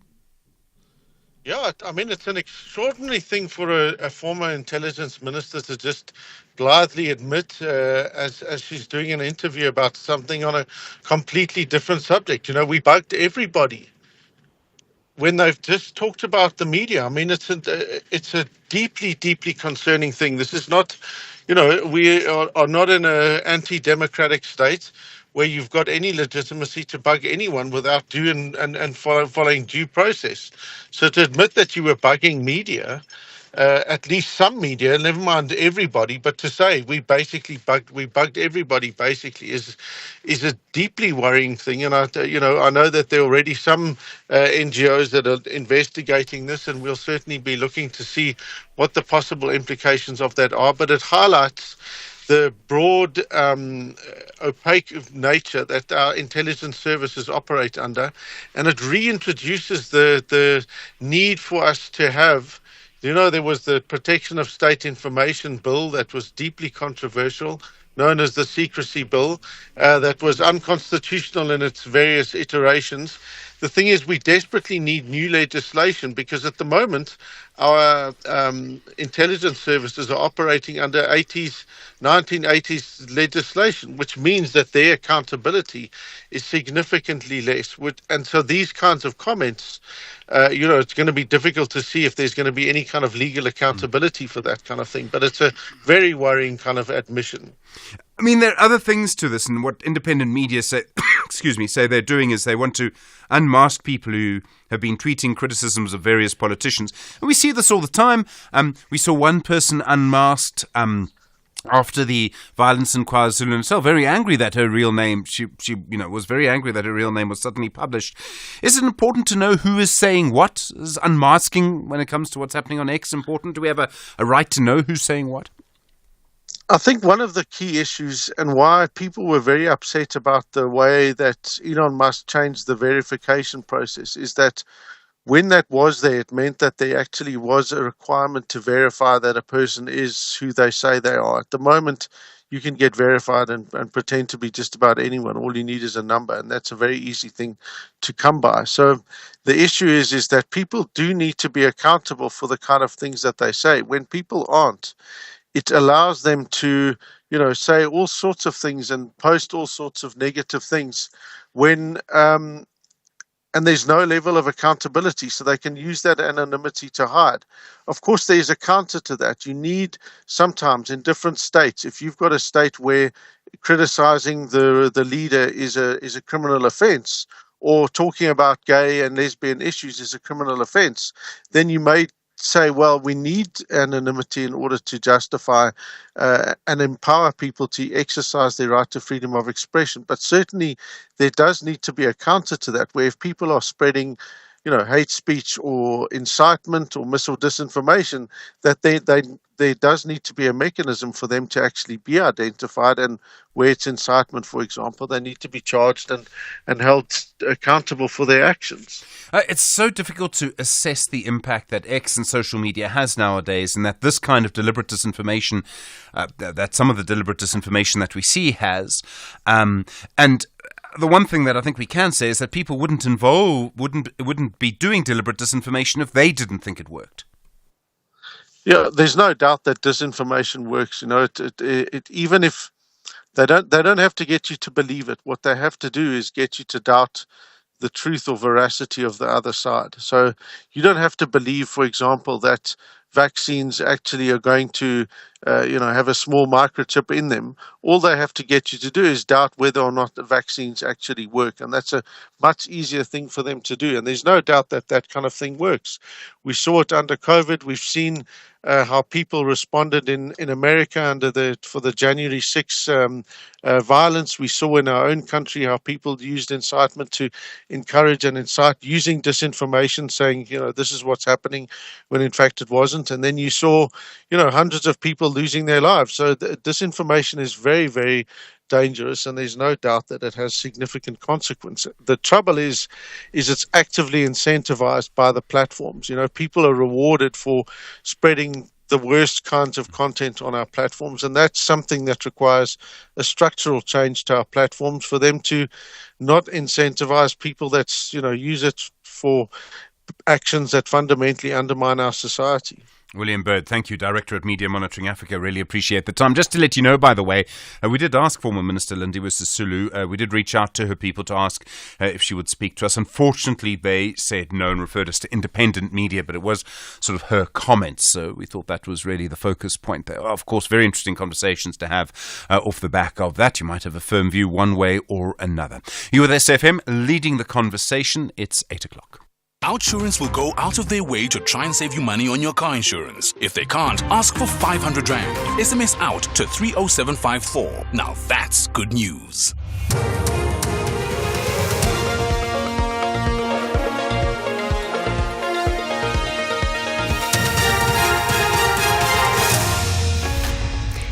In our top stories, state security dealing with organized crime, and Biden defends his bullseye remark. Good morning. Minister in the Presidency, Grootes On says organised crime is one of the major threats the State Security Agency is dealing with. She was presenting the agency's budget during a mini-plenary in Parliament yesterday. Nchabeni says since last year, government has been making efforts to strengthen the country's security.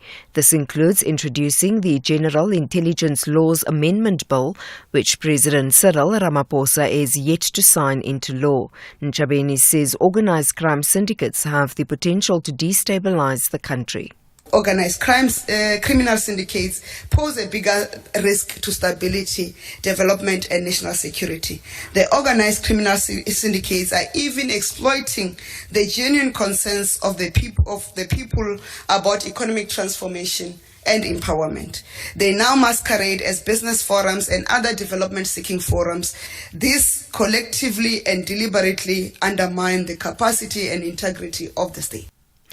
National Treasury says the VBS Mutual Bank scandal has a far-reaching impact on the country's financial system. It says it worked closely with the Reserve Bank's Prudential Authority and the Hawks to secure the latest conviction in the scandal. National Treasury has welcomed the conviction and sentencing of the bank's former chairperson, Chifiwa Matodzi. He was sentenced to an effective 15 years in prison for his role in the fraud, corruption and money laundering that took place at the bank. Mtabele reports. National Treasury noted that, as far back as 2016, National Treasury had started taking concrete steps to prevent VBS from taking deposits from municipalities.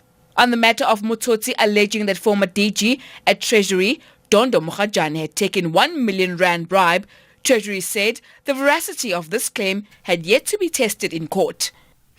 Despite the Mkhonto weSizwe party's notice of withdrawal, the Electoral Court has set down the MK party's bid to nullify the 2024 May polls for a virtual hearing later this month.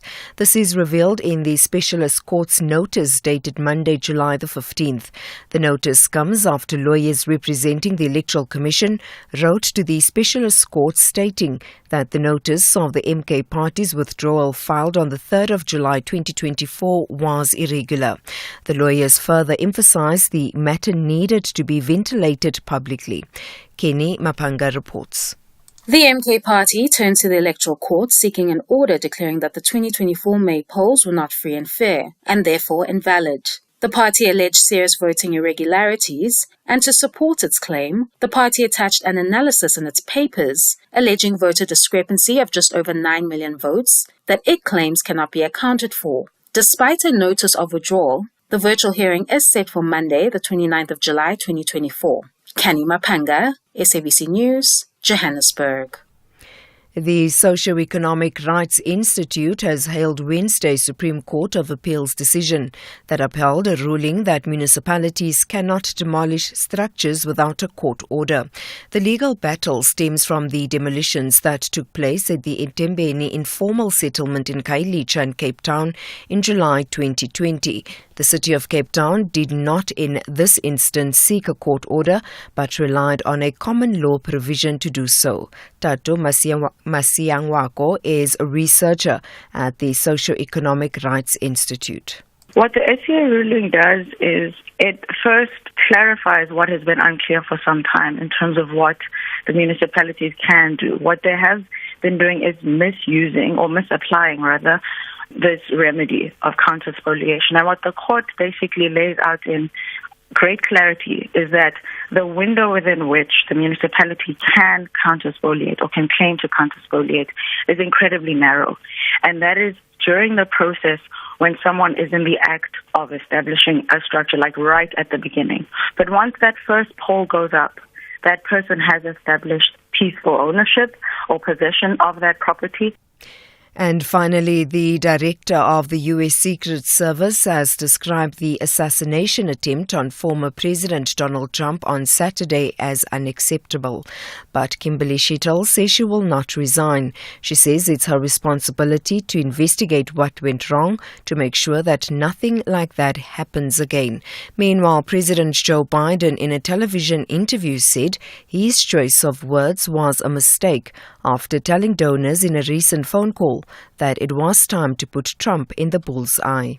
The truth of the matter was, what I guess I was talking about at the time was, there was very little focus on Trump's agenda. It was a mistake to use the word. I didn't say crosshairs. I meant bullseye. I meant focus on him. Focus on what he's doing. Recapping the top story, Minister in the Presidency, Kambutso Nchabeni, says organised crime is one of the major threats the State Security Agency is dealing with. She was presenting the agency's budget during a mini-plenary in Parliament yesterday. For SFM News, I am Anne Musa. Those were the top stories for this hour. Don't miss out on a possible car insurance saving. SMS out to 30754 for a quote. Outsurance, where you always get something out. Are you with the best insurance company in South Africa? Outsurance has consistently had the best ombudsman for short-term insurance results for the past 11 years. And they really mean it when they say you always get something out. They'll pay out 1.7 million rand. They pay out 1.7 million rand in out bonuses every day. So why would you want to be with anyone else? SMS out to 30754. That's out to 30754. Or visit outsurance.co.za for a 10-minute quote that could save you thousands. Licensed insurer and FSP. T's, C's and information online. A very good morning to you in your SFM Sports headlines. Rugby, the Springboks face Portugal this weekend and they are looking to bounce back from their narrow loss to Ireland. Athletics, junior sprinter Bayanda Walaza believes South Africa's 4x100 meter relay team can win big at the Paris Olympics. All this and more just before 8:30. SAFM, guiding you through the rush hour traffic. If you're on your way to Pretoria this morning, the N14, this is the Krugersdorp Highway, getting on to the M1 through Brockfontein. It's quite heavy. Queues up towards John Foster Drive and the backlog halfway down towards the R55 Pretoria West exit, so that's heavy.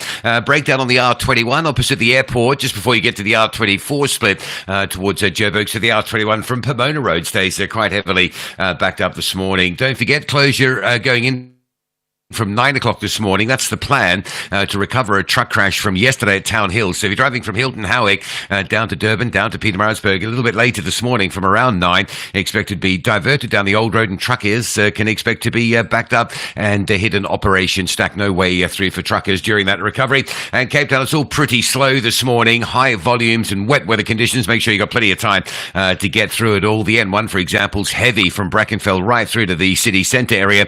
And on the N1 out of town, there's a vehicle on fire just by Monte Vista, so that's holding up the main N1 carriageway, as well as that N1 service road that comes out and sort of rejoins onto the highway before that Monte Vista exit. It's also having an impact on the N7 both ways, trying to get into that N1 outbound. A lot of traffic building up around that vehicle fire incident. Rob Byrne, SAFM Traffic.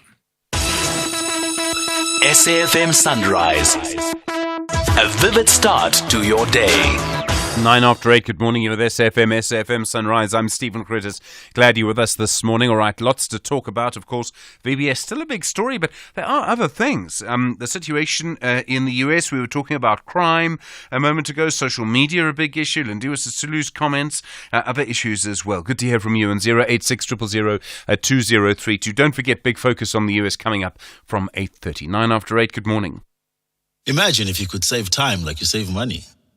A second here, a minute there. Type a little faster, walk a little faster. Or you could stop scrolling on the internet. Just think of all the hours you'll save. Now what if you could take all that time and invest it? Watch it grow. Until eventually, one day, you'd have so much time that you wouldn't know what to do with it all. But unfortunately, time doesn't work like that. It can't be stored or banked. And unlike money, you can't make it back. That's why after 50 years of investing, we've learned that time is the greatest gift of all. And the good news is, if you invest early, time gives you money. And then money gives you more time to do whatever you want to do, even if it is scrolling on the internet. Ellen Gray, long-term investing. Ellen Gray is an authorized FSP. In the heart of darkness, a beacon of light emerges. A brand new season is coming your way with your 2024 Miss South Africa Top 30. Hosted by our reigning queen, Miss South Africa, we embark on a transformative journey. Join us for the spectacular new season of Crown Chasers. Crown Chasers is back. Starts 29 June at 8:30 p.m. only on S3 Open Up. Call us on 086 000 2032. That's the number this morning. And Kunzi on the line from Peter Maritzburg. Been a while. And Kunzi, hi, good morning. Donald Trump. Been a while, Stephen. Congratulations to Donald Trump. He has just won this election, Stephen. He has just won this election. We know the incident that happened on Saturday. It just sealed that deal for him. But now, in the eyes of his followers, he's a martyr now. And I think he already had the momentum. I mean, I'm a Democrat myself, but I don't see Joe Biden coming back from this one. He's won it. Yeah, I do get a sense that the momentum has shifted, and I mean, for a variety of reasons. It's kind of Republican week in the US because it's their conference, but I can't see it swinging back now. That's really what I don't see in Kunzi. I know, you know that debate was just a final nail in the coffin, into Joe Biden's coffin, literally speaking. Yeah. You know, I don't see the Democrats winning this one, even if they were to change Joe Biden and put someone else. Yeah. The momentum is with Donald Trump, and it's unfortunate for democracy-loving people, unfortunately. All right, and Kunzi on the line from Peter Maritzburg. Strong view, thank you. Patrick in Tembisa, hi, VBS, good morning. Morning, Stephen, how are you? I'm well, Patrick, go for it. Okay. First, before I get to BBS, I will come to you, Stephen. Say, I'm happy you're living. Oh, thanks, Patrick. Yeah, I'm happy. Maybe whoever coming to your position will come with some cleansing motive from KZN to come and clean that position. Because really, the radio was more diverted now towards your sister station, 702. So, yeah, I'm happy you're living. Okay, well, there's no factual basis for what you say on the audience numbers, but anyway, I'm glad I've made you happy, Patrick. Yeah, thanks, Stephen. Okay, but let me come to this issue now of BBS. I was listening to your interview with Advocate Dalimpo yesterday. I wasn't entirely impressed of his defensive mood because he didn't want to come to the fact that whatever happened to BBS has had a lot of elderly people, our grannies mostly, who lost their hard-earned money. Yeah. You see. So, to me, if I was maybe given that power to come up with a solution to this, I would say whoever got donation, whatever they call it, donation or whatever, whoever got money during the leadership of Matosi and this guy who just came out from Peru now, all of them need to pay the money back and face the consequences, face the law. No, sure. Whoever. Yeah. Whoever. I just don't. I think they spent the money, Patrick. I hate to say it. I mean, it seems amazing, but I think they did. They will get money somewhere. They have money, these people. They have stash money. They have stash money somewhere. They have to get that money back and then face prison terms. Yeah. Right. Patrick and Tembisa, thank you for listening. I appreciate it. Mfundo in Cape Town. Hi, VBS. Good morning, Stephen. Morning, Mfundo. Yeah, I think we're going to sing the same tune, Stephen. Just before I chip into the VBS, it's been a great time with you. I've enjoyed every single minute listening to you. It just became worse this year when my son started school. He started to, I'm dropping him in the morning, and he keep on saying, Daddy, your friend Stephen Cortes is talking on the radio. Tell your son I say hello, please. And Mfundo, thank you. I'm going to miss you. Okay. Stephen, the VBS, I want to chip into the interview you had with Dalian Porford. Yeah. I'd first like to know, did you invite him in his capacity as an advocate or as a former chair of EFF? It was a former chair. As a former chair of the EFF, not as an advocate. Now, he is an advocate, and I mentioned that in my introduction, but my understanding is that he was not speaking as the lawyer of the actual people. He was speaking as a former chair of their party. And I mean, if that's the case, and if you are advancing the position of the EFF in this matter, then I will clearly state that there's no remorse from these guys. Yeah. As the former caller said, that the people has lost their money. In the process, EFF has got some donation through the expense of elderly people. And where is the remorse on that? And secondly, you ask a question, does it really call it a donation if it's deposited to personal accounts? Yeah. I mean, you failed to answer that. Yes, if he was here as an advocate, it could have been a different story because he was trying to defend. But if he was here on the behalf of EFF, I think each and every follower of EFF will start to question himself. Are we being led here? Are we really being led here? People are not remorseful. And where did the money go? It's an important question. Exactly, Stephen. Because now if you can do the auditing on EFF, that money won't reflect anyway. Yeah. No, Mfundo. Yeah. No, I think I don't think the story's finished. Let me put it like that. I think this is going to take a while. Mfundo in Cape Town, thank you, and please tell your son I say hello. Vezi in KwaZulu-Natal, hi. Good morning, Sanbonan. Good morning, Vezi. Welcome. Yes, man. This VBS saga is very important in our banking arena. We don't know what will come out when the law takes its place, but there are many red lights flashing, which points on the reactiveness of the oversight system, especially from the Reserve Bank. What worries most is that due to the recent banking legislation passed in the country, especially the one passed in 2007 for promoting cooperative banks, which are more or less the same as mutual banks. This will be a very important case to learn from in order to strengthen the oversight banks, because that's where as black people will be putting our money in order to participate meaningfully in the financial system. But if such things are allowed to take place without proactiveness, because reactiveness is milk spilt already. But if there is proactiveness, we can strengthen even the training of the board members who are sitting in those boards. Because when you sit in a board, you should have some training and understanding of what you are going to oversee. But it looks like the timing was not right with the mutual bank. It was most of the board members were sitting there. I think the chairperson and even the CEO was very dominant to overrule them to the point of overlooking some of the obvious things, because the chairperson is not the sole person in the board. And the auditors lied. That's also important, Vezi. The auditors lied. That's where I'm coming from. If there is proper training in the board members, those reports coming from the auditors, you have to scrutinize them, because they normally sit with a few in the board, not all of you. But if you participate with understanding in the board, those reports, when they come to you, you are even allowed to read them at home and ask even your children, what does this mean? Yeah.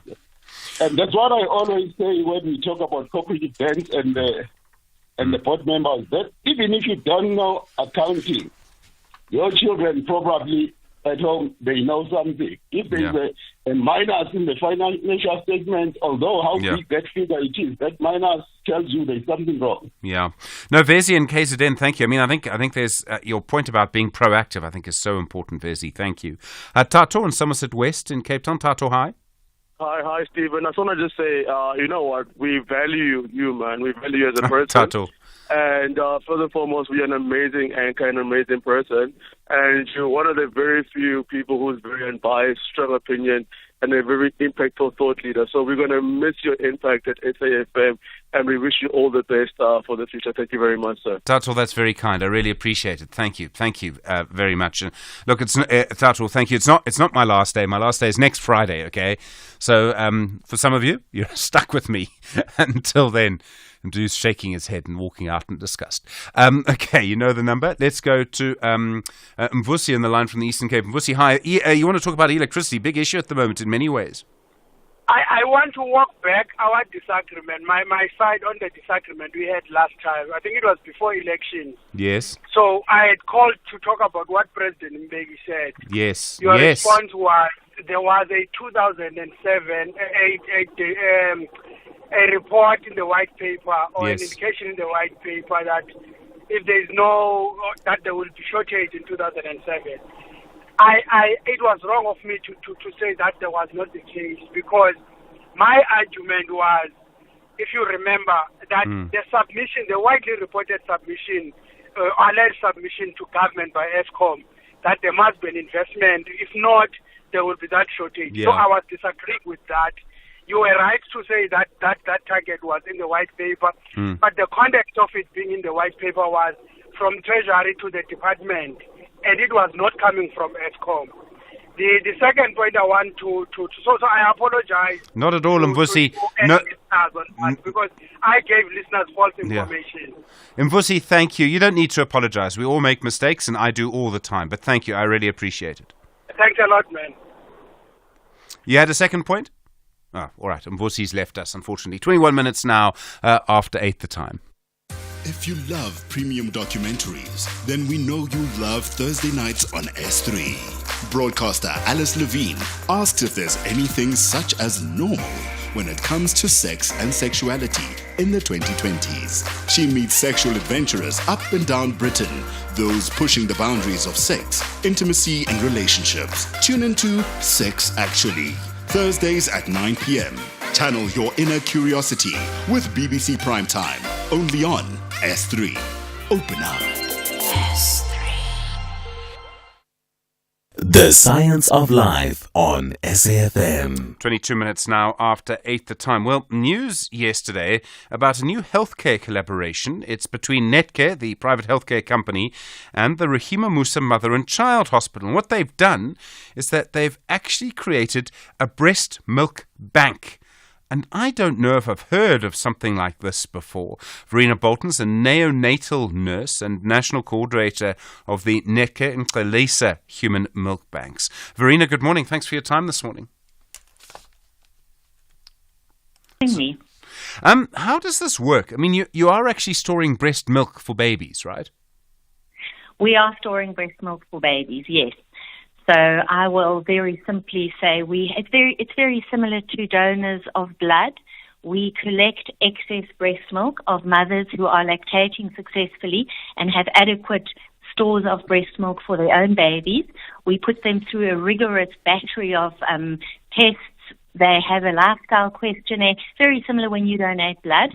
And once they are deemed eligible, we start collecting their excess breast milk, and it goes through a process very similar to the dairy industry. We heat the milk up, we cool it down, we do post-pasteurization testing of the milk to make sure that it doesn't have any of the bad bugs in it. And then we keep it in a freezer, and a doctor orders it on prescription for a very low birth weight baby in a neonatal ICU.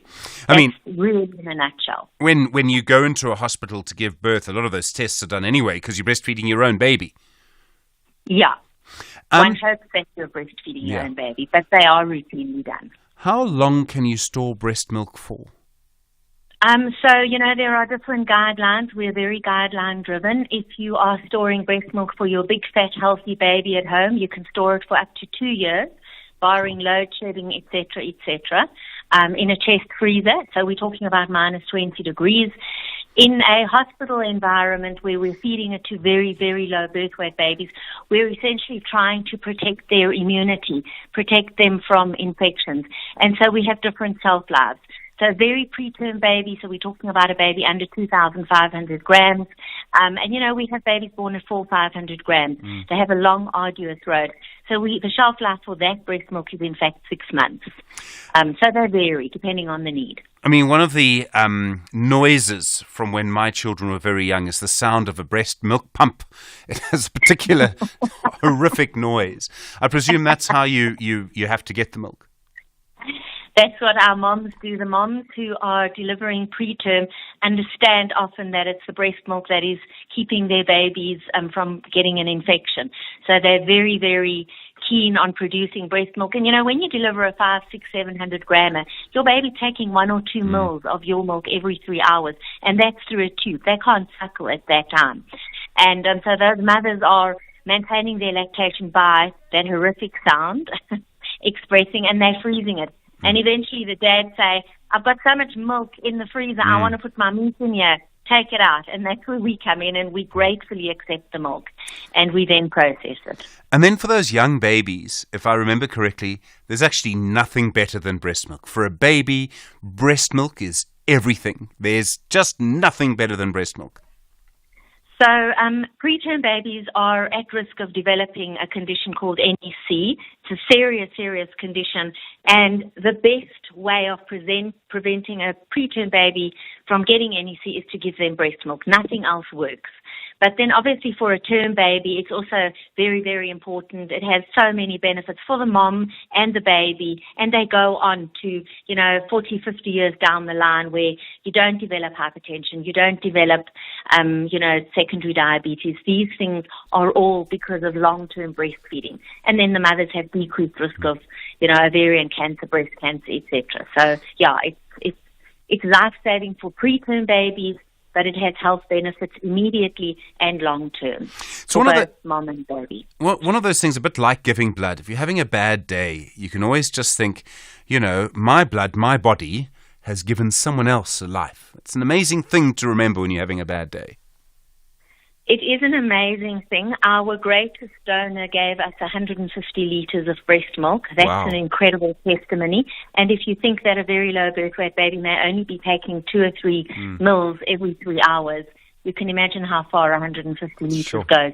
And in fact, many of our donors are blood donors who are unable to donate blood because of their pregnancy and their lactation. And they just flip over to become breast milk donors. So it's really great. Well, Verena, thank you very much indeed. I've always thought working with babies must be, and sometimes heartbreaking, but sometimes just the most amazing thing in the world. Verena Bolton is a neonatal nurse and the national coordinator of the Netcare Ngalisa Human Milk Banks. 27 after 8.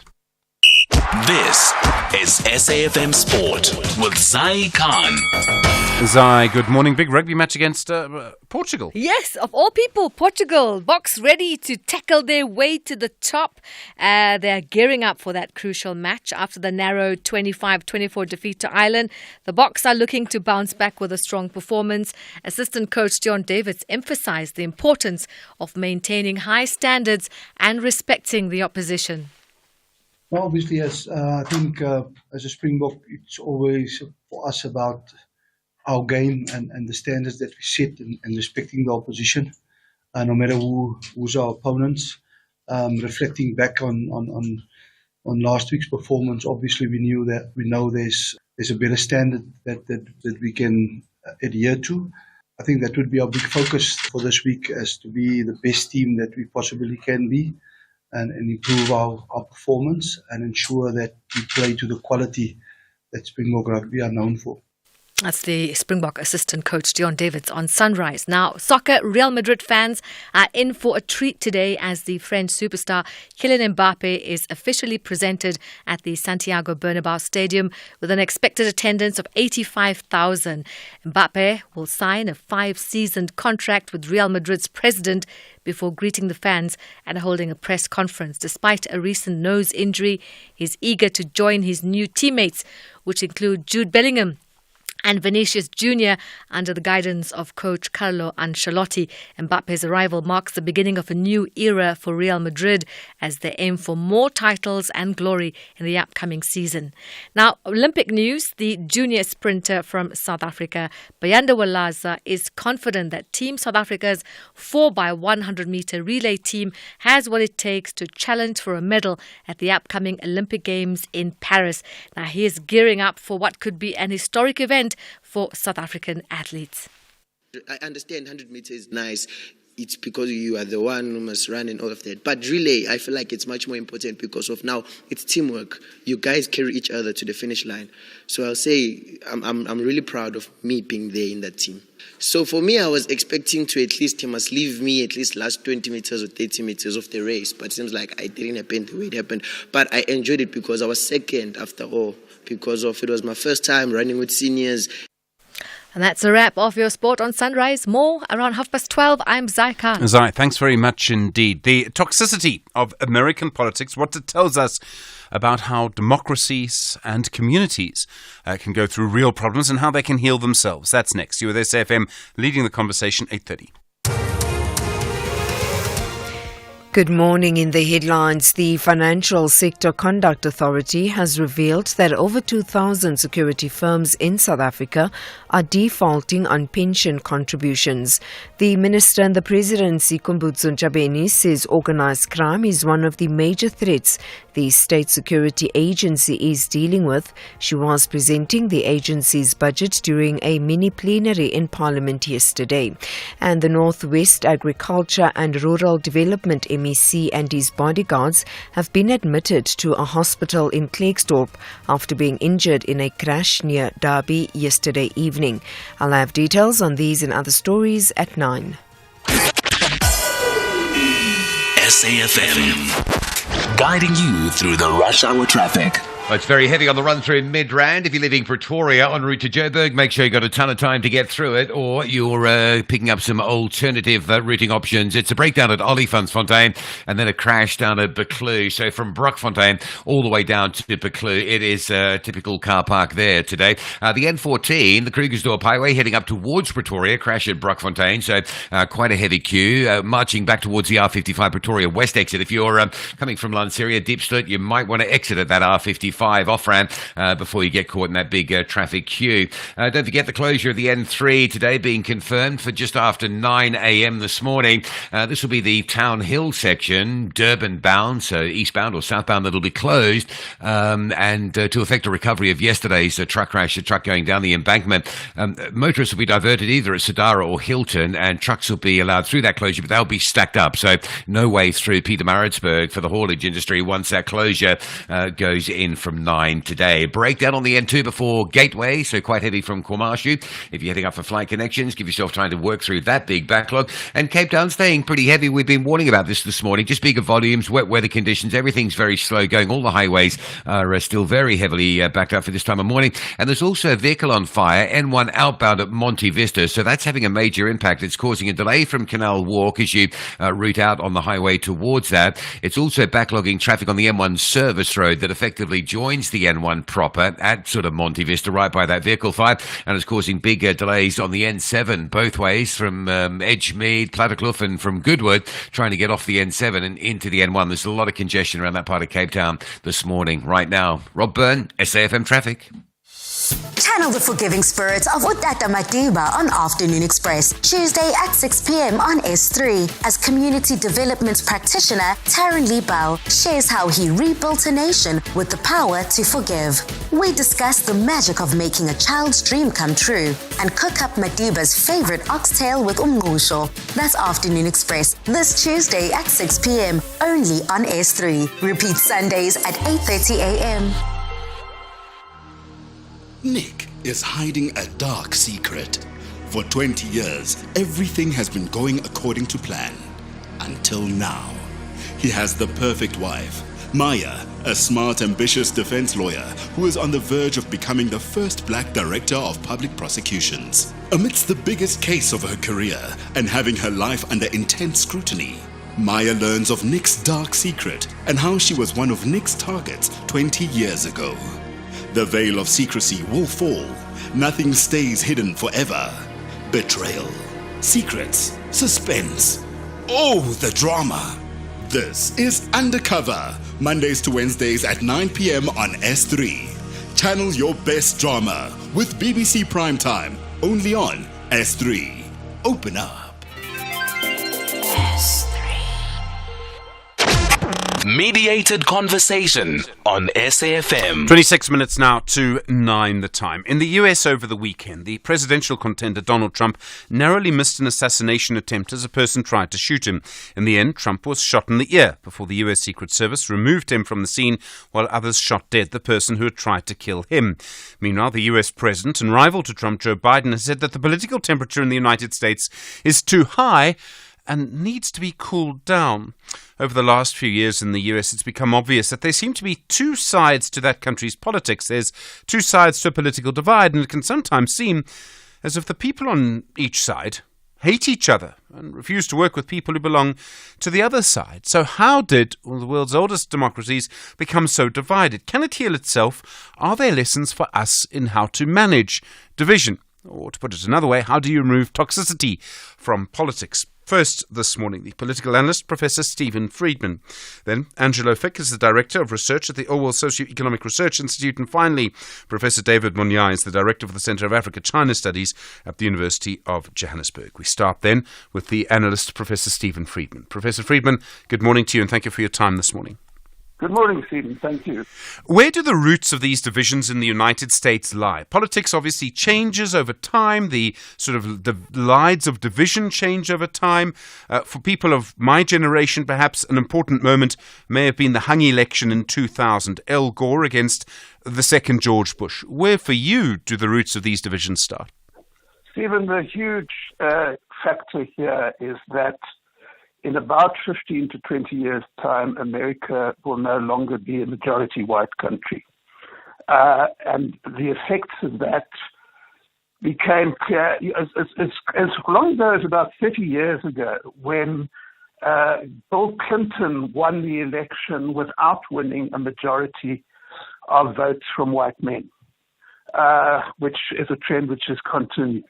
And this has created something close to a panic among a section of white America who are determined to do whatever they can to hold on to the control which they've had over the political system. Incidentally, around the world, one of the biggest causes of violence and polarization is when groups which have been dominant fear that they're going to lose that dominance.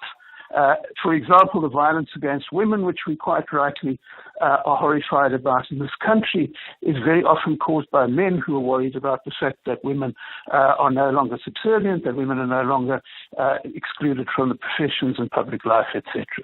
And a lot of what we're seeing over the last period in America is the reaction to this.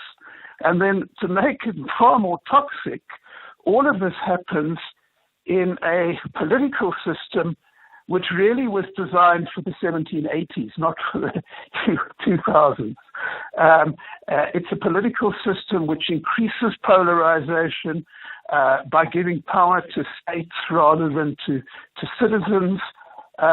Incidentally, America likes to think of itself as a competitive democracy. Basically, America is most of the time just a collection of one-party states. The Democrats always win in the big cities. The Republicans always win in the rural areas. If there was only one person, one vote in a similar system to ours, the Republicans would be a small minority, and they are determined to prevent that as well. And then, of course, the other factor in the system which you need to add is that they've never worked out they've never tried really to control the effect of money on politics, and that also increases polarization. I mean, some people might look back to sort of the Obama years, and it seemed almost, and I say this very much from a distance, that divisions went away. I mean, if you look at the campaign between Barack Obama and John McCain, two people used to speak to each other all the time. McCain asked Obama, one of his final acts was to ask him to deliver a eulogy at his funeral. That wasn't that long ago, and yet it seems so different now. No, it wasn't that long ago. What happened, in effect, Stephen, is that Donald Trump took over the Republican Party. And that doesn't mean that Donald Trump was the product of what happened. He wasn't the cause of what happened. But in effect, all of this came to a head. Politicians like John McCain and Mitt Romney, who also opposed Obama, were the old Republicans. Okay, they were products of an era in which white Americans did not feel threatened by black and Hispanic numbers, and that led to a certain civility and a certain moderation, which disappeared with Trump. Because what Trump has actually done is that he's lit a touch paper to a great deal of simmering white fear, etc. And I repeat, he would not be able to do this if they didn't have this bizarre electoral system, which is anti-democratic in a sense. I mean, they call themselves a democracy. In democracy, the candidate with the most votes wins. In their system, nationally, the candidate with the most votes very often loses. So Trump has been able, and the people around him have been able to use that effectively to make people like John McCain and Mitt Romney fossils who don't matter in the Republican Party any longer. Is one of the reasons the United States is in this position right now that the two sides are sort of equally divided in terms of power? You make the point, of course, correctly that sometimes the candidate with the most votes still loses. But could one of the reasons why it's so bad at the moment be that they're quite equally matched? And where I'm going with this is that in South Africa, I don't think you could divide us into two groups on almost anything. It used to be Chiefs and Pirates, but now everyone supports Sundowns. But I don't think you could divide us into two groups on anything. Whereas the United States and, say, Brazil are easily divided into two groups. Well, I think, incidentally, that's a debate for another time. I think you can divide us on some issues. Try affirmative action, for example. Yes, there are black people who are opposed to affirmative action, but there aren't that many of them. And yes, there are white people who are in favor, but there aren't that many. But yes, your point is valid in the sense that, there are these two camps, etc. I think it's less a case, Stephen, of them being evenly matched. And as this point I made earlier on, there's no incentive to compromise because you don't win elections by compromise. You don't win elections in New York by saying that the Republicans are actually good chaps, even if you think that they are, because, the Democrats always win in New York. The opposite is the case in Texas. So essentially what politicians are doing in the system, and it's very ironic to me because, a lot of this has lessons for us. And you have these huge lobbies in this country saying, no, we must get rid of the electoral system we have. Well, they're a pretty good example of what happens when you have an electoral system, which precisely because of our divisions we would have, in which, our suburbs would never be contested, our townships would be more contested, but not as much as they should be. And that's what they have in America. So when your real target in America is to convince your group that you're the best person to represent them. And the less you have to do with the other group, the better. And if you want to see how this operates, tune in to watch the American Congress or the American Senate in any debate. Professor Stephen Friedman, the political analyst, really appreciate the time. Thank you very much indeed. Very, very interesting comments on the toxicity of American politics. 18 minutes now to 9. Continue your mediated conversation on this subject. Angelo Fick is the Director of Research at the All Socioeconomic Research Institute. Angelo, good morning. Good morning to you and to your listeners. Is there something happening in U.S. communities that leads to this kind of situation? Has there maybe been a change in how individuals relate to each other and then to their government? So I think partly I agree with Stephen that this is an 18th century construction that is now working out in the 21st century. But in that space, we've invented all sorts of technologies. The Nobel Prize-winning author Toni Morrison once phrased it as people used to be citizens and now they're taxpayers and consumers. So you're mostly targeted as somebody whose money is paying for certain sorts of things, and therefore it should only pay for the things you want, as you would for a consumer. And when you go into stores and when you go shopping, you're increasingly targeted as an individual consumer. And the combination of those two things in political discourse and commercial discourse is, I think, has had the effect of having radical atomization. So people are very isolated from one another. And the more this has happened, and social media, I think, plays an important role here, the less the social has survived. So what we've seen is people are very isolated from real-life institutions at the material level and participating virtually in those institutions and processes. And this, I think, is another reason why in South Africa this hasn't yet happened, because we haven't had that. The majority of South Africans continue to have to take public transport, continue to belong to churches, continue to belong in social institutions where they have a vested interest in being together. The right in the United States has an obsession with this word freedom. Sometimes, it's almost a it's almost a sort of joke. But sometimes if you ask an American what makes their country better than others, they'll say freedom. And I realize there are different understandings of that. But has this led to a kind of individualism, so a lack of recognition of the obligations that bind people in communities together? Let me put it like that. Sounds a bit airy-fairy, but I think it's very important. Absolutely. There's a character in a dystopian novel who plays the villain in The Handmaid's Tale, Aunt Lydia, who lectures her former American, now post-American charges and says, in the time before you were given freedom to, now you're being given freedom from. And what I think a lot of the right-wing talk is about is being given freedom from having to hear positions that are not your own, freedom from having to congregate and associate with people that you don't want to be near. And this includes removing homeless people from cityscapes, refusing the gains of the civil rights movement of the 60s and saying schools don't have to integrate. I don't have to send my child to a school so that they encounter difference. They encounter people who live in the same space as we do, but don't, have our skin color, or don't share our religion. And that withdrawal from difference, e pluribus unum, the sort of situation in the United States by which the Republic was founded, the words on that logo, from the many come the one, has been, reversed. And part of this, I think, has been enabled by this, retreat from the political and the social into the individual. And so people will confess that individual beliefs, and they have the right to, and they don't understand, and many people in South Africa are beginning to share this understanding because of the reach of American imperial media, that they have the freedom to. But freedom also then, has all sorts of, and it visits all sorts of obligations upon us because it is a communal value, not just an individual value. We have freedom in the commons, not just, as individuals in our heads. And one hears increasingly when people say things, it is my freedom or my right, as if a right is only individual. And one hears this from certain centre and centre-right parties in South Africa, that they too share this idea that the individual should trump the larger social good. And that's, I think, a situation that is incredibly dangerous because our species has only survived because the larger public good has often trumped the desire of the individual. One of the things that's really changed in the last 30 or 40 years in the United States in particular is how the media works. And famously for many years, broadcasters in the US had to carry both sides of a story.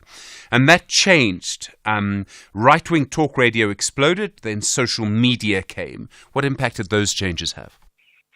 So I think it begins with the deregulation of the communications industry and the privatization of much of the media. And we're seeing that elsewhere in the world where public broadcasting gets less and less subsidy and corporate media begin to take a side. And we've seen that slide in the United States since at least the 70s with the deregulation under Nixon and then much more vociferously under Reagan, which then meant that profit became the primary motive and information becomes a commodity. So the kind of public interest broadcast that you saw in the 50s has now fully disappeared. Many people forget that the United States still has a public broadcasting service like the BBC called PBS, but it is in danger because of the underfunding. And so what you've seen is corporate media taking partisan sides precisely because corporations have begun to influence politics much more. So the number of billionaires who support candidates or entire parties, the cost of being elected, and we've seen this happen in the United Kingdom and we're beginning to see it in South Africa, where it is very important for us to watch who funds our politicians because as the Spanish historian and politician says, Pablo Iglesias says, if there's a revolving door between corporations and business, you have to ask yourself the question, as an inhabitant of the state governed by these people, when they administer, are they administering for the citizens or the people who voted for them, or are they administering for the businesses that will employ them later? And so in the United States, what we've seen is a narrowing of opinion to the point where there is almost no difference between the Republican Party and the Democratic Party, and between Labour and the Conservatives in the UK. And it becomes about one group of people doing something without any kind of apology, and another group of people doing it underhandedly, secretly, and with a vestige of embarrassment. And so, Noam Chomsky repeated this point from the 80s onwards, that really while the Republican Party is now an existential threat to the entire planet, there is really no remarkable difference between the two parties. And if you see the difference between ordinary American opinion and the people that they vote for's opinion, that's a marked difference, where ordinary American opinion is often through polling revealed to be very much about groups, very much about inclusivity, but the candidates they vote for and the policies that those candidates advance are often at odds with what people profess as their beliefs. And that, I think, is what we're also beginning to see in other parts of the world, including here. Angela Fick, thank you very much indeed. Really appreciate the time. Director of Research at the Oil Socioeconomic Research Institute. Your mediated conversation on the toxicity of US politics will continue. You with SAFM, 10 minutes to 9. SAFM, guiding you through the rush hour traffic. Still very heavy on the run through Midrand towards Joburg. If you've left the run until now to come out of Pretoria down to Joburg, make sure you've got plenty of extra time to get through. Ring ahead, say you're going to be late, or select an alternative route that's far away from the N1 and its local options. There's a crash at Buccleuch, so traffic is heavy all the way back to the old Joburg Road exit, right through Centurion Midrand. Once you get past that, the delays continue right down to about Marlborough Drive on the Mike 1 into Sandton. There's also a collision on the N3 North, just past Modderfontein Road, so heading up from Galilee through Edenvale on your way to Alex stays very slow. And a stationary truck's been causing absolute chaos this morning on Catherine Street in Barlow Park. So Catherine Street, coming from Gallow Manor, Marlborough Drive, South Road, all heavily congested just north of Sandton on your way into Sandton. And there's the collision on the N14, Krugersdorp Highway at the N1 Bruckfontein interchange, still causing delays for Pretoria-bound traffic. Durban, the N2 North, the breakdown before Gateway still there, quite a heavy backlog going up from the Kwamashu exit. Don't forget the closure due in just after 9 of the N3 Durban bound at Town Hill for truck crash recovery. That'll have motorists diverting and trucks being stacked up. And Cape Town has been a really busy Tuesday morning on the roads. It stays really heavy at this hour, including an incident of a vehicle fire on the N1 outbound at Monte Vista. The N1 out of town is heavy towards that scene, but the other big impact is the N7 north and southbound. The N7 queues heavily to try and get into that N1 outbound towards that vehicle fire. Rob Byrne, SAFM Traffic. Mediated conversation on SAFM. 8 minutes to 9 the time. Continuing your mediated conversation around the toxicity of American politics. Professor David Monyai is the Director of the Centre for Africa-China Studies at the University of Johannesburg. Professor Monyai, good morning. Good morning to you and to all listeners. If you go back to just the 1990s, the end of the Cold War, which defined much of the world for the period before, the US was seen as a sort of hegemon. I mean, there was this phrase, I think it was a French phrase, that the US was going to become a hyperpower. Now, things, the way that people see the United States around the world, seems to have changed completely in the last 30 years. It's gone from a hyperpower to something much weaker than that. Oh, indeed. And there are a number of reasons for that. It is like a bubble gum that is running out of sugar. We, I think, used to see a very strong economy in the United States. And I mean, as a result of globalization and the manner in which the United States managed its elections, I think it was a standard for the international community to look to United States elections and how it managed. But as it stands, I think we see the economy is going down. And as a result, the middle class and racial differences, the role of the state itself to manage elections is also in question. The role of religion, another factor that we need to look into. And therefore, I think with time, United States is increasingly having less and less to show the international community.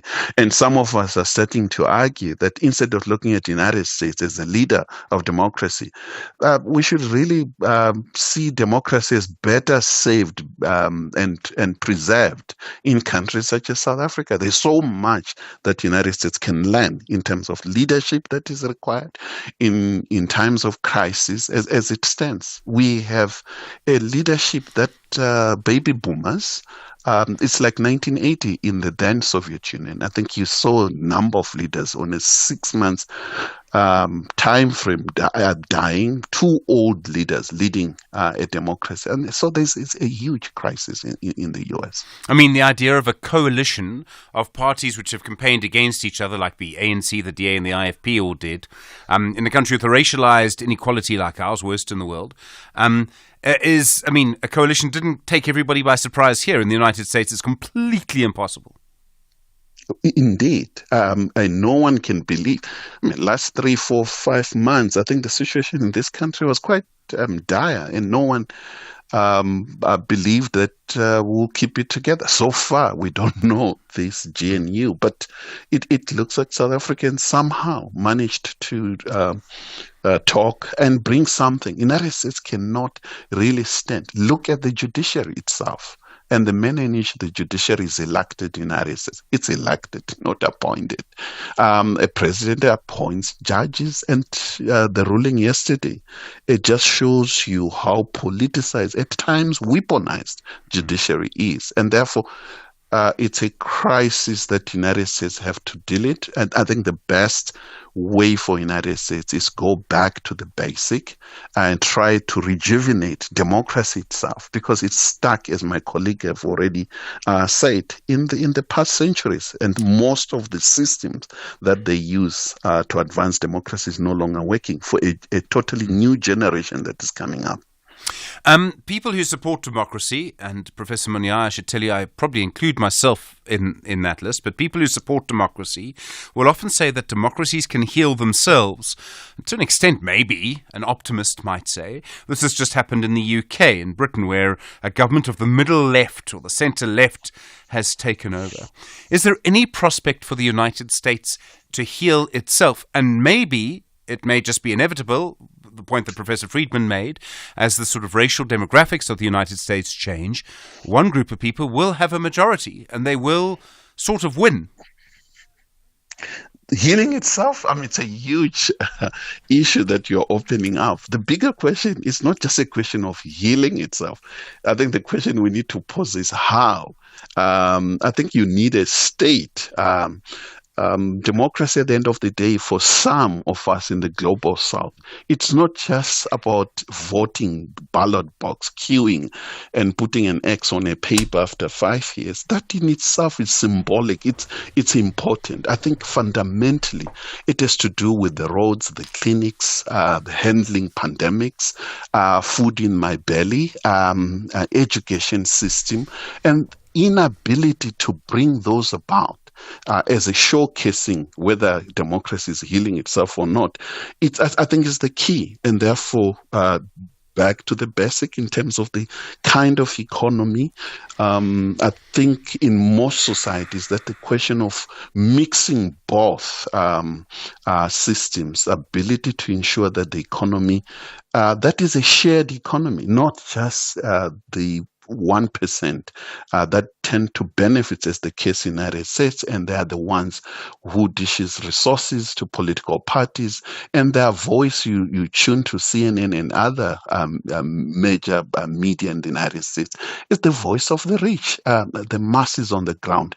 Yes, the social media and the like is a counterbalancing, but at the end of the day, we seem to be governed by the 1%. And I think the moment we change that, it will go a long way in healing democracy. I presume other countries will continue to benefit from what looks like the decline of the United States. And I mean, you spent a lot of time looking at China. That's one country that will probably benefit.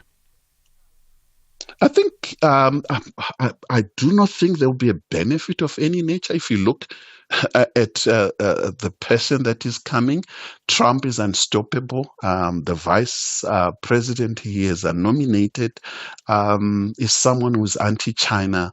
And therefore, I think we're going into a really rocky ride in the next 5 years. Democrats are completely lost in the sea. I think I'll start calling it for Trump, and something that we've been consistent that he's unstoppable. After Saturday attempted assassination, I do not see Biden really leading any winning ticket at the moment. Professor David Munyap, thank you very much indeed, Director of the Centre for Africa-China Studies at the University of Johannesburg. My thanks also to Angela Fick, Director of Research at the Oil Socio-Economic Research Institute, and starting us off today, the political analyst, Professor Stephen Friedman. Well, a lot to happen over the course of the day. Been a kind of busy show in some ways. We will see you tomorrow from Dupe, Stanza, Zelma, Amandla, Melissa, myself. Look after yourself. You with SFM leading the conversation. It's Tuesday morning. We'll see you tomorrow. Good morning. It's 9 o'clock.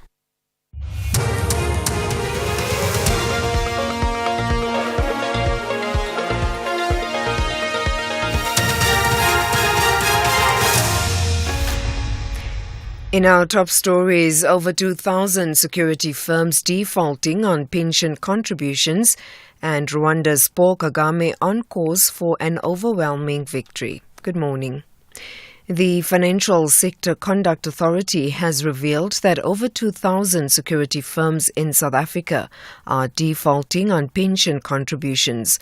Workers in the security sector have held several protest marches in a bid to compel their employers to make contributions on their behalf to the Private Security Sector Provident Fund. Tumisa Hlatswayo is the fund's principal executive officer. It's something that actually has gone on for the longest of time, because what happens is that the security companies that are out there, quite a lot of them get tenders from government, and it's actually a systemic issue somehow, because they get tenders from government and then the payments that come through to them sometimes is not coming through at the right time for them to be able to be compliant with the payment of retirement benefits for members. So then the companies themselves don't have the actual cash at the time to actually be able to pay into the fund on behalf of members. And then what happens is then they become non-compliant. Minister in the Presidency, Kumbutso Ntshabeni, says organised crime is one of the major threats the State Security Agency is dealing with. She was presenting the agency's budget during a mini-plenary in Parliament yesterday. Ntshabeni says since last year, government has been making efforts to strengthen the country's security. This includes introducing the General Intelligence Laws Amendment Bill, which President Cyril Ramaphosa has yet to sign into law. Ntshabeni says organised crime syndicates have the potential to destabilize the country. Organized criminal syndicates pose a bigger risk to stability, development and national security. The organized criminal syndicates are even exploiting the genuine concerns of the people about economic transformation and empowerment. They now masquerade as business forums and other development-seeking forums. This collectively and deliberately undermine the capacity and integrity of the state. The Northwest Agriculture and Rural Development MEC Madota Sambata and his bodyguards have been admitted to a hospital in Klerksdorp after being injured in a crash yesterday evening. The Northwest Premier spokesperson Selo Tetai says they were travelling from Rustenburg to Klerksdorp on an official duty when the crash took place. Northwest Premier Lazarus Kagiso Mokhosi takes this opportunity to inform the residents of the Northwest that MEC for Agriculture and Rural Development Madota Sambata and his protectors were involved in an accident near Derby. Premier Mokhosi wishes both MEC Sambata and his protectors a speedy recovery. The Socio-Economic Rights Institute has held Wednesday's Supreme Court of Appeals decision that upheld a ruling that municipalities cannot demolish structures without a court order. The legal battle stems from the demolitions that took place at the Intambeni informal settlement in Khayelitsha in Cape Town in July 2020. The City of Cape Town did not in this instance seek a court order but relied on a common law provision to do so. Tato Masiangwako is a researcher at the Socio-Economic Rights Institute.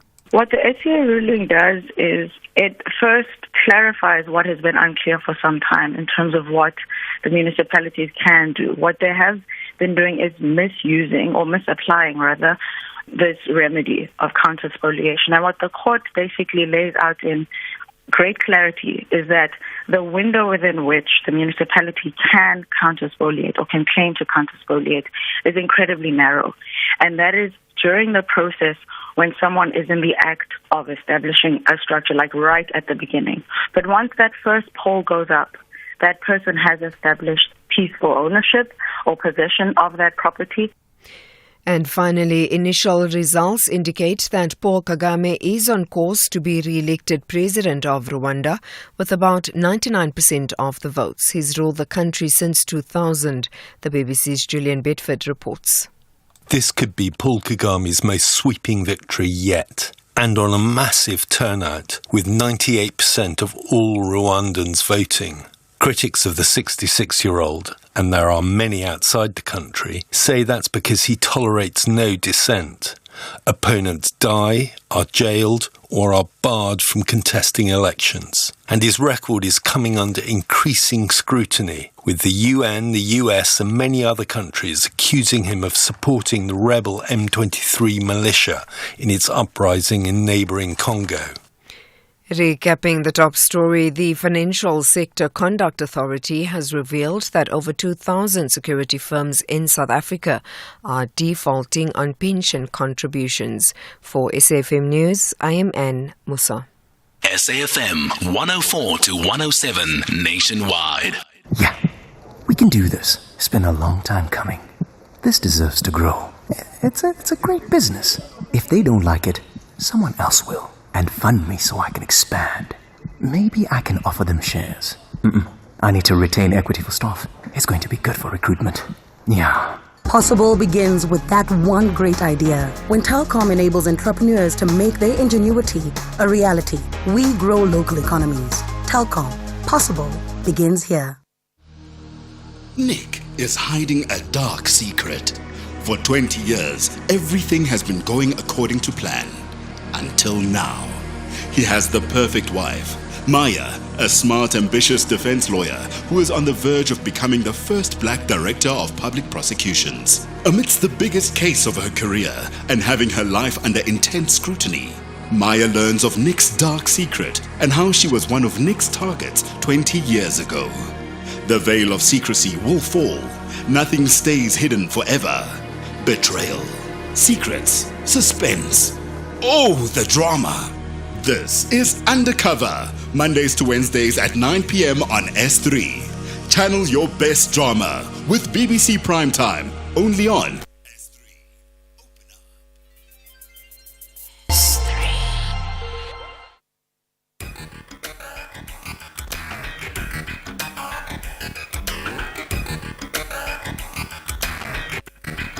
The Talking Point with Kathy Mosasana.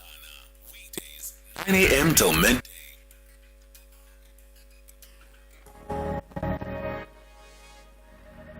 Sipa introduced me to his Zulu dancing team, and I joined them at Wema Hostel at the bottom of Rissik Street, Johannesburg. They danced a style called sometimes also referred to as Ishameni. Here I experienced my first clash with the apartheid authorities.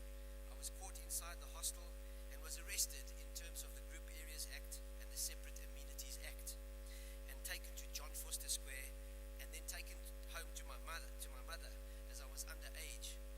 The police explained I was breaking the law, but even worse, I was in an area that was dangerous to me as a white person. My mom was obviously worried and asked to speak to the dance leader, Mr. Richard Swane, who came to our flat, sat down and assured her that I would be looked after at all times. When he returned to the hostel, he told the dance team that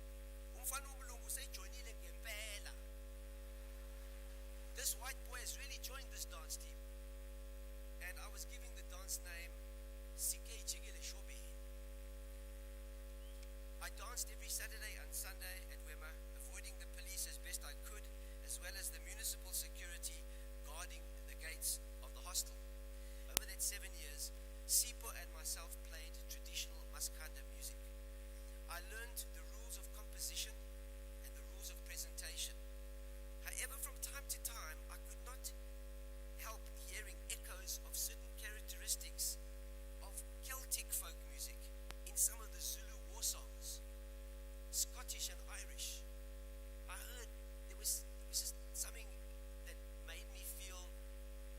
conversation could be had between the two traditions. One song in particular was a traditional war song, Ihubo Lamabuto, went by the name Usabinganon, You Are Afraid of the Cannon. And this song paved the way for me to see if a musical mixture and a conversation could be constructed around these two different kinds of folk music.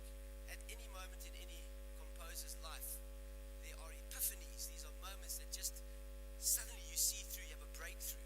And this song gave me a breakthrough because, like a Scottish reel, the military bands with bagpipes, it's a 6/8 rhythm. So it's 1, 2, 3, 1, 2, 3, 4, 5, 6, 1, 2, 3, 4, 5, 6, 1, 2, 3, 4, 5, 6, 1, 2, 3, 4, 5, 6. And the song goes,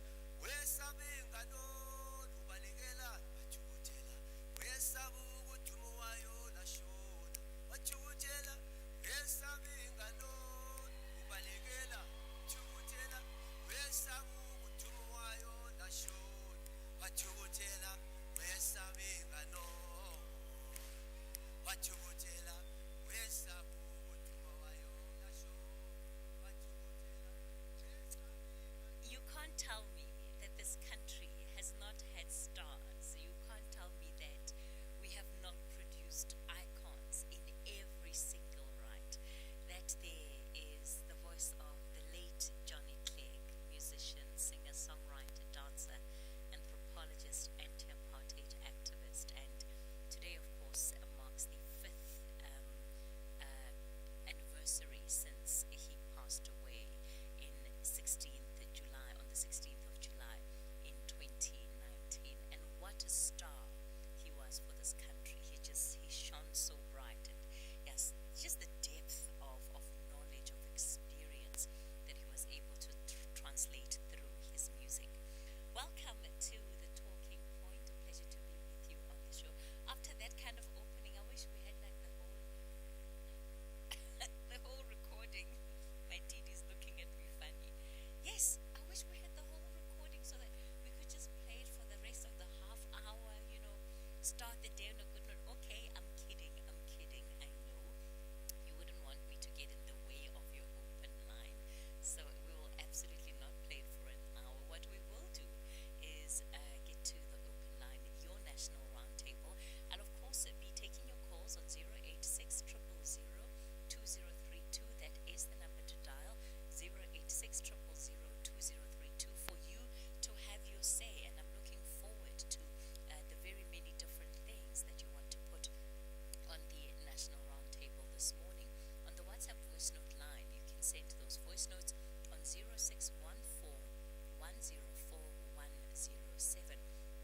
Of course, this is an important week. Later on this week, we'll have the official opening of Parliament and the State of the Nation address on the 18th. It will all coincide with Madiba's birthday, which is International Mandela Day. So a lot of moments, a lot of things coming together on that day. We'll have to, of course, mark the day itself, remember Madiba, and I'm sure President Cyril Ramaphosa is going to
lost money that they had been diligently putting away and saving towards for years and years and years. Surely that should bring on a different perspective. And yeah, that's perhaps what is lacking in this moment, to say, recognizing the context of this bank and those that suffered. What then for an organization that represents or says it represents those very people, right? It's those gogos that are underrepresented, that are marginalized by societies. It's them, because it's their children that they're taking care of that become the young people that the EFF is saying is speaking on behalf of. Surely that then needs to change the outlook that says, okay, we don't have anything to account for, and in fact we've got nothing to pay back. All is well, leave us alone. I don't know if that's the right attitude in this instance. Yeah, to me it seems you could expect that coming from some parties. The Republican Party in the United States, well, that's the kind of thing they need anyway, just take it from the poor and give it to the rich.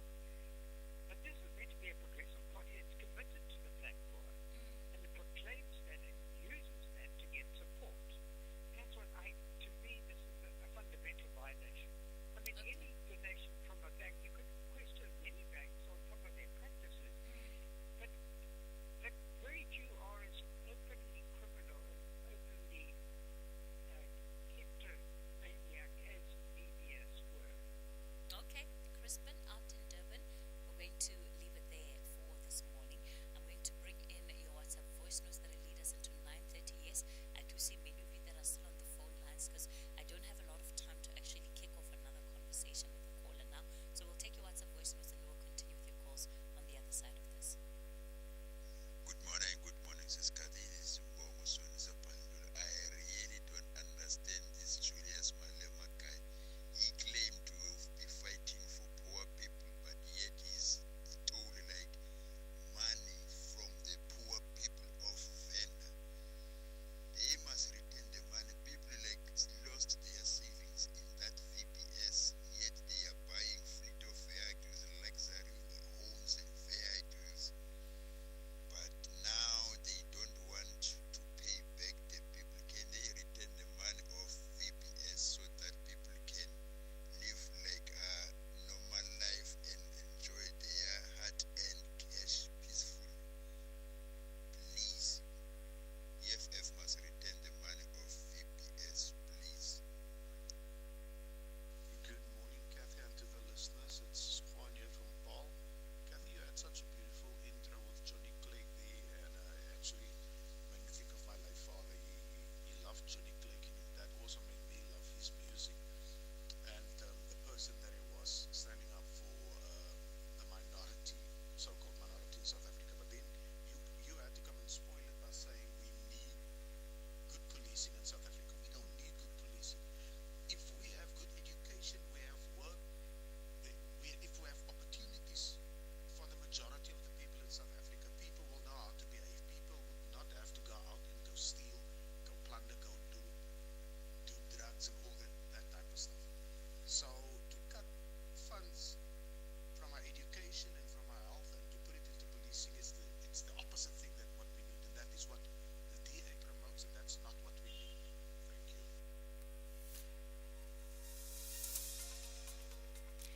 Good morning. In the headlines, the Kuils River Magistrates Court in Cape Town has granted an elderly Kraaifontein woman a protection order against a grandson. This after a video showing the 17-year-old accused assaulting 82-year-old Israel-Gaza. The Financial Sector Conduct Authority has revealed that over 2,000 security firms in South Africa are defaulting on pension contributions. Workers in the security sector have held several protest marches in a bid to compel their employers. And the director of the U.S. Secret Service has described the assassination attempt on the former President Donald Trump on Saturday as unacceptable. I'll have details on these and other stories at 10.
maybe it's not so bad after all. And I think that's what you're saying this morning, Anonymous, that we can't have a case where, judges and magistrates are sentencing crimes in a way that gives the impression that those crimes are actually not serious for society. That is what they are saying. At the end, it says it's concurrent, then it's 12 years. Yeah. After 3 years, the person will get it alone. Go back to the streets again. Can you imagine the father who just saw this video of the child being raped by the neighbor?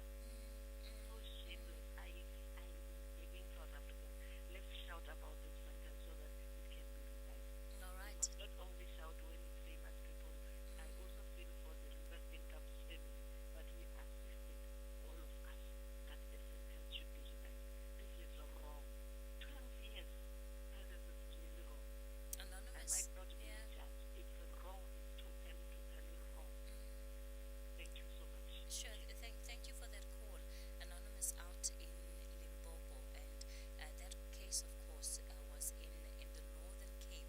And if you look at the circumstances around this particular matter, as Anonymous mentioned, you have a 47-year-old male who is a neighbor to this family, and it turns out that he was not only raping this 13-year-old, but that he had groomed her, and obviously this had taken place for over a period of time.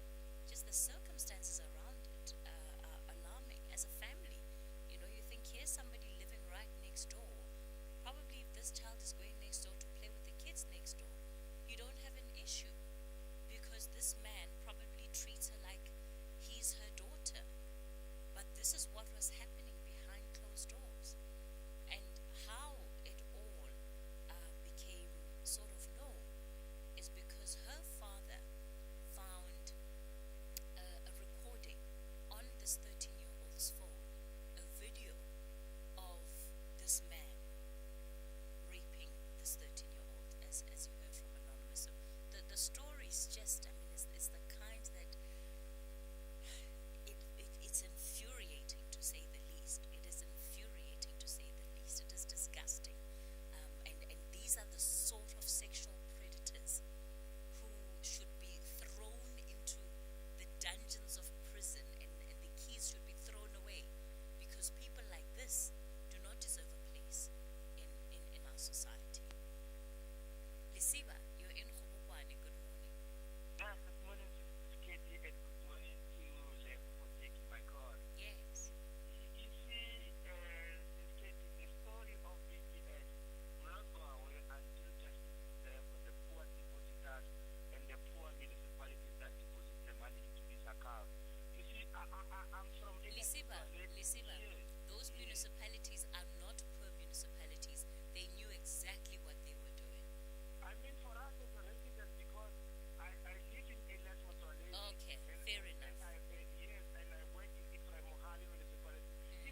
at Lily Mine and to hold people accountable?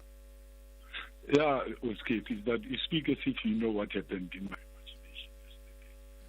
Yeah, early this morning around 1 o'clock, I contacted Mr. Herman Mashaba through Facebook, but I know that he's always listening to your show, and maybe as we speak now he's listening. Maybe he can come back to me because I sent him the images of what I've done. Okay. Yeah, look, I think that Action SA is probably also an appropriate party to try and approach because they've been with this matter. Yes, they weren't there at the beginning when it started, but certainly Herman Mashaba has really tried to run with this issue as much as possible. Yeah. Yeah. Okay. And also, Kate, don't forget me about the posters. You still remember I highlighted that I wanted to use them. But Mpho, I thought that you were just going to help yourself to those posters. Yeah, no. What I'm trying to say is that maybe political leaders are listening. So you want them to come and donate the posters to you? Yeah, even if they can say I must come and fetch them, I don't mind. I'll go there and collect them. Okay, Mpho. Okay. Mpho in Orlando, yeah.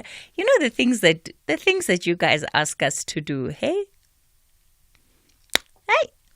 Let me go to this break. I'm back with more of your calls. It's the open line. You can call in 086 000 2032 is the number to dial. On the WhatsApp voice note line 0614 104 107. TV licenses have developed a new GIS-linked national address database to ensure that we can communicate with all our valued license holders. We now have a visual of all licensed and unlicensed households nationwide in order to effectively communicate with you. We remind you to take note of our payment reminders and avoid paying penalties due to non-compliance or choosing to ignore your legal obligation to pay your license fees. We can communicate with all our license holders through cost-effective electronic methods, enabling us to collect license fees and continue to support the national broadcaster, the SABC, in accordance with Section 27 of the Broadcasting Act No. 4 of 1999 as amended. TV licenses. Pay yours. Make a difference.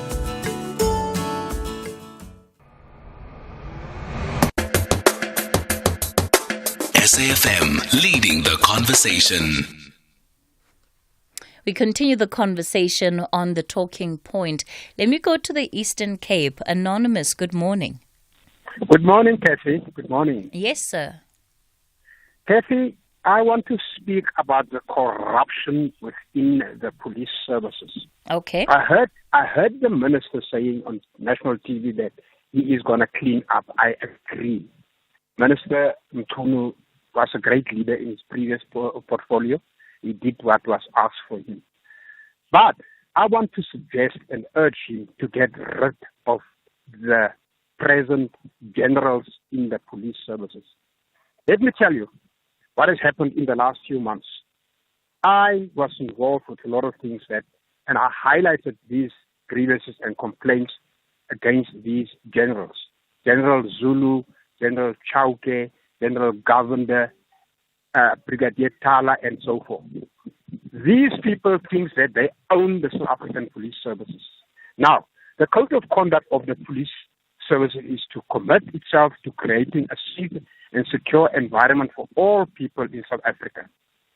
2, work towards preventing any form of corruption and to bring perpetrators thereof to justice. There is only a few that I want to name. There's a lot. But recently, there's been some rapes and sexual abuses at the colleges of the subs on female intakes by their own trainers. This has been reported to the generals in question, inter alia General Zulu, General Chauke. At one stage during April, there was at Graafreinet Academy, female and male intakes who were put in one bungalow and they slept together for 5 days. This was highlighted Nothing has been done to the commander that was in charge there at the time. Now, the commanders that are doing their job properly, they are now targeting these female commanders. Some of them have landed up in hospital for stress-related issues. Some have been suspended. Some of them have been fired from their work. People who has done the job. Now, these generals, this was highlighted to the outgoing or to the previous Minister Becky Clegg, who said that he's going to look into it. Anonymous? But he has done nothing. Nothing whatsoever. Anonymous, do you have evidence of these allegations, of these rapes and sexual abuse that you say is taking place at police colleges? Kathy, I've got evidence. I've got case numbers. Only last week, there was an inmate, a female inmate, again being sexually harassed by a female, by a trainer there at Graaff-Reinet. I reported that to Brigadier Mokwapa, who sent a brigadier governor to Graaff-Reinet. Nothing is done. The captain, Brainkies, is still working at the same academy. How on earth can you do that? Why would they? I've got evidence of that. I'm prepared to lay that is very, very concerning, Anonymous. It is concerning, Kathy, because you are sending your child to the college to get training to be a police officer. The child comes back pregnant. Many of them have come back pregnant, pregnated by the very same trainers.